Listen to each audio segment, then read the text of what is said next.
Hi hello ನಮಸ್ತೆ. ನಾನು Sheela C Shetty, fashion and lifestyle journalist. ನೀವು ನೋಡ್ತಾ ಇದ್ದೀರಾ Vishwavani TV special. Senior actress Vidyamurthy ಅವರು ಯಾರಿಗೆ ತಾನೇ ಗೊತ್ತಿಲ್ಲ? ಹೌದು, ನೀವು ಗೆಸ್ ಮಾಡ್ತಿರೋದು ಸರಿಯಾಗೇ ಇದೆ.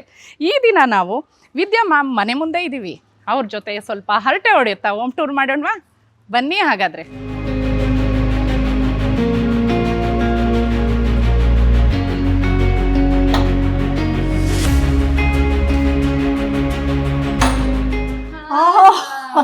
ಬನ್ನಿ ಬನ್ನಿ ಬನ್ನಿ.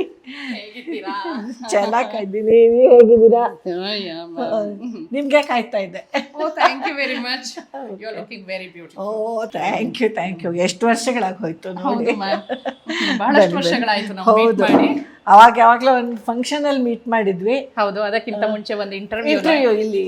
ಹೌದು ಹೌದು ಹೌದು. ಓಕೆ ಮ್ಯಾಮ್, ಇವತ್ತು ಏನಂದ್ರೆ ನಿಮ್ಮ ಮನೆಯ ಟೂರ್, ಹೋಮ್ ಟೂರ್. ಹೌದು, ನಿಮ್ಮ ಹತ್ರ ಒಂದಿಷ್ಟು ಮಾತಾಡ್ತಾ ನಿಮ್ಮ ಈ ಆಕ್ಟಿಂಗ್ ಜರ್ನಿ ಆಗ್ಬೋದು, ಅಥವಾ ನಿಮ್ಮ ಲೈಫ್ ಸ್ಟೈಲ್ ಆಗ್ಬೋದು, ನಿಮ್ಮ ಫ್ಯಾಮಿಲಿ ಲೈಫ್ ಆಗ್ಬೋದು, ಎಲ್ಲದ್ರ ಬಗ್ಗೆ ಮಾತಾಡೋಣ. ಆಯ್ತು, ಖಂಡಿತ. ಓಕೆ, ಫಸ್ಟ್ ಈ ಮನೆ ದೊಡ್ಡ ಮನೆ ಆಕ್ಚುಲಿ. ಸೊ ನಿಮ್ಮ ಟೇಸ್ಟಿಗೆ ತಕ್ಕಂತೆ ನೀವು ಕಟ್ಸಿದ್ದೀರಾ? ಹಾಗೆ ಅನ್ಬೋದು. ನಮ್ ಟೇಸ್ಟ್ ಅನ್ನಕ್ಕಿಂತ ಇವಾಗ ನಮ್ದೆಲ್ಲ ಹೋಗಕ್ಕಲ್ಲ. ಹಾಗೆ ಹೇಳಾಗಿಲ್ಲ ಅಲ್ಲ, ಯಾಕೆಂದ್ರೆ ಇದು ಹೋಗೋ ಕಾಲ ಅಂದ್ರೆ ನಮ್ ಫ್ಯಾಷನ್ ಹೋಗೋ ಕಾಲ, ಆಯ್ತಾ? ನಿಮ್ ನ್ಯೂ ಜನರೇಷನ್ ಕಾಲ. ಸೊ ಅವ್ರಿಗೆ ಹೇಗ್ ಬೇಕೋ ನನ್ ಮಗ ಸೊಸೆ ಅವರು ಅದನ್ನ ಐಡಿಯಾ ಹಾಕೊಂಡು ಕಟ್ಟಿದ್ದಾರೆ. ಕಂಟೆಂಪರರಿ ನಮ್ಗೇನ್ ತೋಚೋದೇ ಇಲ್ಲ ಯಾವ ತರ ಮಾಡ್ಬೇಕು ಅಂತ. ನಾವು ಹಳೆದಕ್ಕೆ ಹೋಗ್ತೀವಿ. ಮೊದ್ಲು ಇಲ್ಲಿ ನಿಮ್ ಮನೆ ಇತ್ತು? ಹಾ ಹೌದು, ನೀವು ಫಸ್ಟ್ ಟೈಮ್ ಬಂದಾಗ, ಇಂಟರ್ವ್ಯೂ ಬಂದಾಗ ಈ ಮನೆ ಇತ್ತು. ಆದ್ರೆ ಅದು ಇಷ್ಟು ದೊಡ್ಡದಿರ್ಲಿಲ್ಲ. ಓಕೆ, ಎಷ್ಟು ವರ್ಷ ಆಯ್ತು ಮ್ಯಾಮ್ ಈ ಮನೆ ಕನ್ಸ್ಟ್ರಕ್ಟ್ ಮಾಡಿ? ಈ ಮನೆ ಕನ್ಸ್ಟ್ರಕ್ಷನ್ ಶುರುವಾಗಿ ಅಂತ ಕೇಳಿ, ಶುರುವಾಗಿ ಒಂದು 4 ವರ್ಷ ಆಯ್ತು. ನಾವು ಬಂದು 2 ವರ್ಷ ಆಯ್ತು ಅಷ್ಟೇ. ಓಕೆ, ಅಂದ್ರೆ 2 ವರ್ಷದಲ್ಲಿ ಕನ್ಸ್ಟ್ರಕ್ಷನ್ ಮುಗೀತು? ಮುಗೀತು 2 ವರ್ಷದಲ್ಲಿ ಕನ್ಸ್ಟ್ರಕ್ಷನ್. ಏನ್ ಪ್ಲಾನ್ ಇತ್ತು ಅಂದ್ರೆ, ಈಗ ಸಿಟಿ ಸೆಂಟರ್ ಅಲ್ಲಿ ವಿಜಯನಗರದಲ್ಲಿ, ಸೊ ಇಲ್ದು ಸೈಟ್ ಮುಂಚೆನೆ ಇತ್ತು, ಮನೆನೂ ಇತ್ತು, ಹಳೆ ಮನೆ ತೆಗೆದು ನೀವು? ಅಂದ್ರೆ ಹಳೆ ಮನೆ ಅಷ್ಟು ಮಜಬೂತ್ ಆಗಿರ್ಲಿಲ್ಲ. ಅಂದ್ರೆ ನಾವು ಸುಮ್ಮನೆ ಕಟ್ಟಿಸ್ಬೇಕು ಅಂತ ಕಟ್ಟಿಸ್ಬಿಟ್ರಿ, ಏನು ಗೊತ್ತಿರಲ್ವಲ್ಲ ನಮ್ಗೆ, ಅನುಭವ ಇರಲ್ಲ. ಸೊ ಆಮೇಲೆ ಈಗ ಸಂಸಾರ ದೊಡ್ಡದಾಯ್ತು, ಒಂದ್ ಸ್ವಲ್ಪ ದೊಡ್ಡದಾಗ್ಬೇಕು ಅಂತ ಹೇಳ್ಬಿಟ್ಟು ನಾವು ಈ ಮನೆನ ಮೊದ್ಲಿದ್ದ ಮನೆ ಬಾಡಿಗೆ ಕೊಟ್ಬಿಟ್ಟಿದ್ವಿ. ಓಕೆ, ಅದೇನು ಅಂತಂದ್ರೆ ನಾವು ಲೇಕ್ ಲ್ಯಾಂಪ್ ಅಪಾರ್ಟ್ಮೆಂಟ್ಸ್ ಅಂತ ನಾಗರಬಾವಿಲಿ ಒಂದು ಸಣ್ಣ ಅಪಾರ್ಟ್ಮೆಂಟ್ ತಗೊಂಡಿದ್ವಿ. ಅಲ್ಲಿಗೆ ಯಾರು ಬಾಡಿಗೆದಾರರು ಬರ್ಲಿಲ್ಲ ಅಂತ ಹೇಳ್ಬಿಟ್ಟು ನಾವು ಈ ಮನೆ ಬಾಡಿಗೆ ಕೊಟ್ಬಿಟ್ಟು ಆ ಮನೆಗೆ ಹೋಗಿದ್ವಿ. ಸೊ ಒಂದು 12 ವರ್ಷ ಇಲ್ಲಿ ಇರ್ಲಿಲ್ಲ ನಾವು. ಅದಾದ್ಮೇಲೆ ಇಲ್ಲಿ ಮನೆ ಕಟ್ಟಿಸ್ಕೊಂಡು ಬಂದ್ವಿ. ಸೊ ಈ ಮನೆ ಈಗ ಬಹಳ ದೊಡ್ಡ ಮನೆನೇ ಇದು ಆಕ್ಚುಲಿ. ಸಿಟಿ ಸೆಂಟರ್ ಹೇಳ್ಬೇಕಂದ್ರೆ ಈ ಜಾಗದಲ್ಲಿ ಅಪಾರ್ಟ್ಮೆಂಟೇ ಕಟ್ಬಿಡ್ತಾರೆ ಆಕ್ಚುಲಿ ಜನ. ಅಪಾರ್ಟ್ಮೆಂಟ್ ಅಂದ್ರೆ ಇಷ್ಟ ಇಲ್ಲ ನನ್ ಮಗ ಕೂತ್ಕೊಳ್ಳೋಣವಾ? ಹೌದು, ನನ್ ಮಗಂಗ ಅಷ್ಟು ಇಷ್ಟ ಇಲ್ಲ. ಮಗಂಗೆ ಯಜಮಾನ್ರಿಗೆ ಯಾರಿಗೂ ಅಪಾರ್ಟ್ಮೆಂಟ್ ಅಷ್ಟು ಇಷ್ಟ ಇಲ್ಲ. ಓಕೆ, ಇಂಡಿಪೆಂಡೆಂಟ್ ಹೌಸ್ ಆಗಿರ್ಬೇಕು. ನನಗೆ ಅಪಾರ್ಟ್ಮೆಂಟ್ ಇಷ್ಟ. Okay okay. ಸೊ ಬಟ್ ನಿಮ್ಮ ಈ ಆಕ್ಟಿಂಗ್ ತುಂಬಾ ಬ್ಯುಸಿ ಇದ್ರಿ ನೀವು. ಆಕ್ಟಿಂಗ್ ಅಲ್ಲಿ ಸಿನಿಮಾ ಆಗ್ಬೋದು, ಸೀರಿಯಲ್ಸ್ ಆಗ್ಬೋದು. ನಾವು ಅಲ್ಲಿಂದ ಬರೋದಾದ್ರೆ ನೀವು ಆ ಟೈಮಲ್ಲಿ ಮನೆ ಕಡೆ ಅಷ್ಟು ಗಮನ ಕೊಟ್ಟಿರ್ಲಿಲ್ಲ ಅನ್ಸತ್ತೆ, ಹಾಗೆಲ್ಲ? ಇಲ್ಲ, ಗಮನ ಕೊಡದೆ ಹೋದ್ರೆ ಸಾಧ್ಯನೇ ಇಲ್ಲ. ಓಕೆ, ಕೊಡ್ಲೇಬೇಕು. ಆ ಕೆಲಸನೂ ಮಾಡಬೇಕು, ಈ ಕೆಲಸನೂ ಮಾಡಬೇಕು. ಅದು ನನ್ನ ಪ್ಯಾಷನ್, ಇದು ನನ್ನ ಕರ್ತವ್ಯ. ಓಕೆ, ಸೊ ನಾವು ಅಲ್ಲಿಂದನೇ ಬರೋಣ, ಈಗ ಮಾತಾಡೋಣ. ನಿಮ್ಮ ಆಕ್ಟಿಂಗ್ ಜರ್ನಿ ಅಂದ್ರೆ ನೀವು ಹೇಗೆ ಈ ಫೀಲ್ಡ್ಗೆ ಎಂಟರ್ ಆದ್ರಿ, ಸ್ವಲ್ಪ ಬ್ರೀಫ್ ಆಗಿ ಹೇಳ್ತೀರಾ? ಇವಾಗ ಸ್ಕೂಲು ಕಾಲೇಜಸಲ್ಲಿ ನಾನು ಮಾಡ್ತಾನೆ ಇದ್ದೆ. ನೀವು ಮೂಲತಃ ಬೆಂಗಳೂರವ್ರೇನಾ? ಹುಟ್ಟಿದ ಮಡಿಕೇರಿ, ಆದರೆ ನಾನು ಓದು ಬೆಳೆದಿದ್ದು ಕಾಲೇಜು ಸ್ಕೂಲು ಎಲ್ಲ Bengaluru. Full greenery place Madikeri. ಹೌದು, ಆದ್ರೆ ಅದೆಲ್ಲ ನಂಗೆ ಜ್ಞಾಪಕ ಇಲ್ಲದೆ ಇರೋ ಟೈಮಲ್ಲಿ ಬಂದ್ಬಿಟ್ಟಿದ್ದು. ನಮ್ಮ ಮನೇಲಿ ನಂಗೆ 5 ಜನ ಅಣ್ಣಂದ್ರು, ನಾನೊಬ್ಳು ಮಗಳು ಕಡೆಯವಳು. ನಾನು ಹುಟ್ಟಿ 2 ವರ್ಷ ಆದಮೇಲೆ ನಾವು ಬೆಂಗಳೂರಿಗೆ ಬಂದುಬಿಟ್ವಿ. ನಮ್ಮ ತಂದೆಗೆ ಇಲ್ಲಿಗೆ ಟ್ರಾನ್ಸ್ಫರ್ ಆಗೋಯ್ತು, ಎಜುಕೇಷನ್ ಡಿಪಾರ್ಟ್ಮೆಂಟಲ್ಲಿದ್ದರು. ಸೊ ಬೆಂಗಳೂರಿಗೆ ಟ್ರಾನ್ಸ್ಫರ್ ಆಯಿತು, ಇಲ್ಲಿ ಬಂದುಬಿಟ್ವಿ. ಅದಾದ್ಮೇಲೆ ನನಗೆ ಚಿಕ್ಕ ವಯಸ್ಸಿಂದನೂ ಒಂಥರ ಆ್ಯಕ್ಟಿಂಗು, ಡ್ಯಾನ್ಸು, ಹಾಡು ಅಂದರೆ ತುಂಬಾ ಇಷ್ಟ. ಅಂದರೆ ಫ್ಯಾಮಿಲಿಲಿ ಎನ್ಕರೇಜ್ ಮಾಡ್ತಿದ್ರಾ? ಆ ಟೈಮಲ್ಲಿ ಮಾಡ್ತಿದ್ರು, ಅಂದರೆ ಮಾಡಬೇಡ ಅಂತೇನು ಹೇಳ್ತಾ ಇರಲಿಲ್ಲ. ಆದರೆ when it comes to public ಇದು ಅವಾಗ ಬೇಡ ಅಂದ್ಬಿಟ್ರು. ಬೇಡ, ಆ ಥರ ಸಾರ್ವಜನಿಕವಾಗಿ ನೀನು ಏನು ಡ್ರಾಮಾ ಗೀಮಾ ಎಲ್ಲ ಮಾಡೋದು ಬೇಡ ಅಂತ ಹೇಳಿಬಿಟ್ರು. ಸೊ ನಾನು ಬಿಟ್ಬಿಟ್ಟೆ, ಆಸೆನೂ ಬಿಟ್ಬಿಟ್ಟೆ. ಆ ಥರ ಏನು ಹೇಗೂ ಮನೇಲಿ ಬೇಡ ಅಂದಮೇಲೆ ಅವ್ರನ್ನ ವಿರುದ್ಧವಾಗಿ ನಂಗೆ ಹೋಗೋಕ್ಕೇನು ನನಗೆ ಧೈರ್ಯನೂ ಇರಲಿಲ್ಲ, ಮನಸ್ಸು ಇರಲಿಲ್ಲ, ಬಿಟ್ಬಿಟ್ಟೆ. ಆಮೇಲೆ ನಮ್ಮ ತಂದೆನ ಒಂದ್ಸತಿ ಹಾಗೂ ಕೇಳಿದೆ, ಇಲ್ಲಮ್ಮ ನಿನ್ನ ಗಂಡನ ಮನೆಯಲ್ಲಿ ನೀವು ಒಪ್ಪಿದ್ರೆ ಮಾಡು ಅಂತಂದರು. ಅವ್ರ ಜವಾಬ್ದಾರಿ ಕಳ್ಕೊಂಬಿಟ್ರು. ಆಮೇಲೆ ನಂಗೆ ಮದುವೆ ಗೊತ್ತಾಯಿತು. ಮದುವೆ ಗೊತ್ತಾದ್ಮೇಲೆ ನಾನು ನನ್ನ ಗಂಡನ ಕೇಳಿದೆ ಏನು ಮಾಡಲ ಅಂತ. ಅವರು ನೀರು ಅಪ್ಪನ ಕೇಳೋಣ, ಅಪ್ಪ ಅಂದರೆ ನಮ್ಮ ಮಾವ, ಅವ್ರನ್ನ ಕೇಳೋಣ ಅಂದರು. ಸರಿ, ಅವರು ಇಲ್ಲಮ್ಮ ಬೇಡ, ನಮ್ಗೆ ಅದೆಲ್ಲ ಸರಿ ಹೋಗಲ್ಲ, ನಾವು ತುಂಬ ಆರ್ಥೋಡಕ್ಸ್ ಅಂತಂದರು. ಸರಿ, ಈ ಕಡೆ ಅಪ್ಪನ ಮನೇಲೂ ಬೇಡ ಅಂದರು, ಗಂಡನ ಮನೇಲೂ ಬೇಡ ಅಂದರು. ಸೊ ನಾನು ಬಿಟ್ಟೆ, ಅದ್ರ ಆಸೆನೇ ಬಿಟ್ಬಿಟ್ಟೆ. ಪಬ್ಲಿಕಲ್ಲಿ ನಾ ಮಾಡ್ತೀನಿ ಅಂತ ನಾನು ಯಾವತ್ತೂ ಅಂದ್ಕೊಂಡೂ ಇರಲಿಲ್ಲ, ನನ್ನ ತಲೆಗೆ ಹೊಳೆದೂ ಇರಲಿಲ್ಲ. ಹೇಗೆ ರೀಸ್ಟಾರ್ಟ್ ಆಯಿತು? ರೀಸ್ಟಾರ್ಟ್ ಹೇಗಾಯಿತು ಅಂದರೆ, ಅದೇ ನನ್ನ ತಾಯಿ ನನಗೆ ತುಂಬ ಒಂದು ಮನಸ್ಸಿಗೆ ತುಂಬ ತುಂಬ, ತಾಯಿ ಎಲ್ರಿಗೂ ಹತ್ರನೇ, ಅದು ನನಗೊಂಥರ ಅವ್ರಿಲ್ದೆ ಫ್ರೆಂಡ್ ಥರನೇ, ಅವ್ರಿಲ್ದೆ ನಾನು ಬದುಕೇ ಇರಲ್ಲ ಅಂದ್ಕೊಂಡಿರೋ ಅಷ್ಟು ನನಗೆ ತಾಯಿ ಮೇಲೆ ಅಟ್ಯಾಚ್ಮೆಂಟ್ ಇತ್ತು. ಅವ್ರು ಹೋಗ್ಬಿಟ್ರು. ಅವ್ರು ಹೋದಾಗ ನಂಗೆ ಒಂಥರ ಆಲ್ಮೋಸ್ಟ್ ಡಿಪ್ರೆಷನ್ಗೆ ಹೋದಂಗೆ ಆಗೋದೆ. ಅದೇನಂದ್ರೆ 5 ಜನ ಗಂಡ್ಮಕ್ಳ ಮಧ್ಯೆ ಒಬ್ಳೆ ಮಗಳು, ಮುದ್ದಿನ ಮಗಳೆಲ್ಲ ಗುದ್ದಿನ ಮಗಳೇ. ನಾನು ಸ್ವಲ್ಪ ಹಠ ಮಂಡು ಇಲ್ಲ ಜಾಸ್ತಿ, ಮುದ್ಗಿದ್ದೆಲ್ಲ ಮಾಡ್ತಾ ಇಲ್ಲ. ನಾನು ತುಂಬ ಸ್ಟ್ರಿಕ್ಟು. ನಮ್ಮ ತಂದೆ, ಅಮ್ಮ ಅಲ್ಲ ತಂದೆ ತುಂಬ ಸ್ಟ್ರಿಕ್ಟು. ನಮ್ಮನೇಲಿ ಹೆಚ್ಚು ಒದೆ ತಿಂದಿರೋಳು ನಾನೇ. ಸೊ ಅವಾಗ ಹೋದಾಗ ಅಂದರೆ ಅಷ್ಟರ ವೇಳೆಗೆ ನಮ್ಮ ತಂದೆನೂ ಹೋಗ್ಬಿಟ್ಟಿದ್ರು, ನಮ್ಮ ತಾಯಿ ಹೋಗ್ಬಿಟ್ರು. ಆಮೇಲೆ ತಾಯಿ ಹೋದ್ಮೇಲೆ ನಾನು ತುಂಬಾ ಮಂಕಾಗ್ಬಿಟ್ಟೆ. ಸರಿ, ಏನು ಮಾಡೋಕ್ಕೋ ಸುಮಾರು ಒಂದು 2-3 ವರ್ಷ ನಾನು ಹಾಗೇ ಇದ್ದೆ. ಒಂಥರ ಉತ್ಸಾಹನೇ ಇರಲಿಲ್ಲ ಅನ್ನೋ ಥರ. ನನಗೆ ಮಗ ಹುಟ್ಟಾಗಿತ್ತು, ಅವನಿಗೊಂದು 10-11 ವರ್ಷ ಆಗಿತ್ತು. ನನ್ನ ತಾಯಿ ಹೋದ್ಮೇಲೆ ಒಂದು 2 ವರ್ಷ ಕಳೆದ್ಮೇಲೆ ನಮ್ಮ ಮಾವನೂ ಹೋಗ್ಬಿಟ್ರು. ಸೊ ಆಗ ನಾನಿನ್ನೂ ಏನು ಚೇತರಿಸ್ಕೊಂಡಿರಲಿಲ್ಲ ಅಮ್ಮ ಹೋಗಿ ಚಾಕಿಂದ. ಆವಾಗ ನನ್ನ ಯಜಮಾನ್ರೆ ಹೇಳಿದರು, ಇಲ್ಲ ನೀನು ಇದರಿಂದ ಆಚೆ ಬರಬೇಕು, ಇದು ಹೀಗೆ ಇದ್ರೆ ಸರಿ ಇರಲ್ಲ. ಈಗ ನೀನು ನೋಡು, ಯಾರ್ಯಾರು ನಿನಗೆ ಬೇಡ ಅಂತ ಹೇಳಿದ್ರು ಅವ್ರು ಯಾರೂ ಇವಾಗಿಲ್ಲ, ಅವ್ರ ವಿರುದ್ಧ ನೀ ಹೋಗಿ ಮಾಡ್ತೀಯ ಅನ್ನೋ ಕತೆ ಇರಲಿಲ್ಲ. ಈಗ ನೀನು ಬೇಕಾದ್ರೆ ನೀನು ಆ್ಯಕ್ಟಿಂಗ್ ಇದಕ್ಕೆ ತೊಡಗಿಸ್ಕೊಂಡ್ರು. ಬಟ್ ಅಷ್ಟರ ವೇಳೆಗೆ ನನಗೆ ಪೂರ್ತಿ ಕನೆಕ್ಷನ್ನೇ ತಪ್ಪು ಹೋಗಿತ್ತು. ಯಾರು ಏನಾಗ್ತಿದ್ದಾರೆ, ಏನು ಮಾಡ್ತಿದ್ದಾರೆ ಒಂದೂ ಗೊತ್ತಿರಲಿಲ್ಲ ನನಗೆ. ಹೇಗಪ್ಪ ಮಾಡೋದು ಅಂತ ಯೋಚನೆ ಆಯಿತು. ಅಷ್ಟರ ವೇಳೆಗೆ ನಾನು ಲೇಖಕಿಯರ ಸಂಘ, ಕನ್ನಡ ಲೇಖಕಿಯರ ಸಂಘ ಶುರುವಾಯಿತು. ಅದಕ್ಕೆ ಆಜೀವ ಸದಸ್ಯ ಆದೆ. ಅಂದರೆ ನಾನೇನು ಭಾರಿ ಸಾಹಿತ್ಯ ಅಂತಲ್ಲ, ಅಲ್ಲಿಗೆ ಸೇರಿದ್ರೆ ಇಲ್ಲಿ ನಾಟಕ ಗಿಟ್ಕ ಬರೆಯೋರು ಅಥವಾ ಅದನ್ನು ನಿರ್ದೇಶನ ಮಾಡೋರು ಯಾರಾದರೂ ಸಿಗಬಹುದೇನೋ, ಅದ್ರ ಮೂಲಕ ನಾನು ಬರ್ಬೋದೇನೋ ಅಂತ ನಂದೊಂದು ಸ್ವಾರ್ಥ ಇತ್ತು. ಆದೆ. ಬಟ್ ಅಲ್ಲಿ ಎಲ್ಲರೂ ಇದ್ದರೂ ಕೇಳೋಕ್ಕೆ ಭಯ ನಂಗೆ. ಅವರೆಲ್ಲ ತುಂಬ ದೊಡ್ಡ ದೊಡ್ಡ ಆರ್ಟಿಸ್ಟ್ಗಳು. ಯಮುನಾ ಮೂರ್ತಿ ಅವರಿದ್ದರು, ಮತ್ತು ಶಾಂತಾ ನಾಗರಾಜ್ ಅಂತ, ನಾಗಮಣಿ ಹೆಸರು, ಇವರೆಲ್ಲ ವಿಪರೀತ ದೊಡ್ಡವರು. ಅವ್ರನ್ನ ಮಾತಾಡ್ಸೋಕ್ಕೂ ನಂಗೊಂಥರ ಹಿಂಜರಿಕೆ. ಬೇಡಪ್ಪ, ಆಮೇಲೆ ಅವರು ಕೇಳಿ ಅವ್ರಿಗೆ ಆಗಲ್ಲ ಅಂತಂದ್ರೆ ನಾನು ಒಂಥರ ಅವರನ್ನು ಇಬ್ಬಂದಿಗೆ ಸಿಕ್ಕಿಸ್ದಾಗ ಆಗುತ್ತೆ. ಬೇಡ, ನನಗೆ ಯಾರೂ ಗೊತ್ತಾಗಲೇಬಾರ್ದು. ಅವ್ರು ಬೇಡ ಅಂತಂದ್ರು ನನಗೇನು ಅನ್ನಿಸ್ಬಾರ್ದು. ಅಷ್ಟರ ಮಟ್ಟಿಗೆ ಅಪರಿಚಿತರಾಗಿರೋರನ್ನ ನಾನು ಕೇಳಬೇಕು ಅಂತ ಅಂದ್ಕೊಳ್ತಾ ಇದ್ದೆ. ಆ ಹೊತ್ತಲ್ಲೇ ನನಗೆ ಡಾಕ್ಟರ್ ಗೀತಾ ರಾಮಾನುಜಮ್ ಮತ್ತು ಜಯನಗರ್ ನ್ಯಾಷನಲ್ ಕಾಲೇಜ್ ಪ್ರಿನ್ಸಿಪಲ್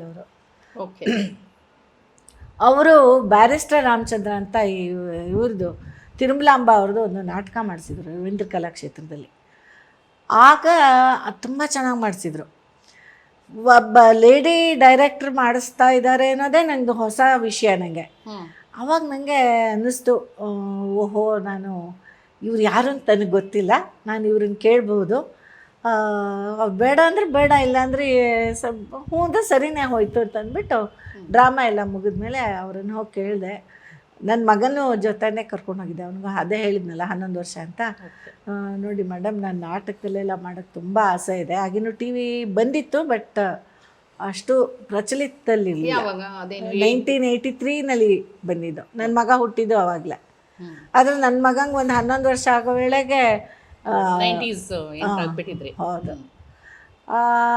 ಅದ್ರ ಕನ್ನಡದ್ದೇ ಇನ್ನೂ ಶುರುವಾಗಿರಲಿಲ್ಲ ಅಂದ್ಕೋತೀನಿ, ನನಗೆ ಜ್ಞಾಪಕ ಇರೋ ಹಾಗೆ. ಅಂದರೆ ಇಲ್ಲಿದೆ ಪ್ರೊಡಕ್ಷನ್ ಅಂತ ಇನ್ನೂ ಶುರುವಾಗಿರಲಿಲ್ಲ. ಡೆಲ್ಲಿದು ಇಲ್ಲಿಗೆ ಬರ್ತಿತ್ತೋ ಏನೋ ಆ ಥರ.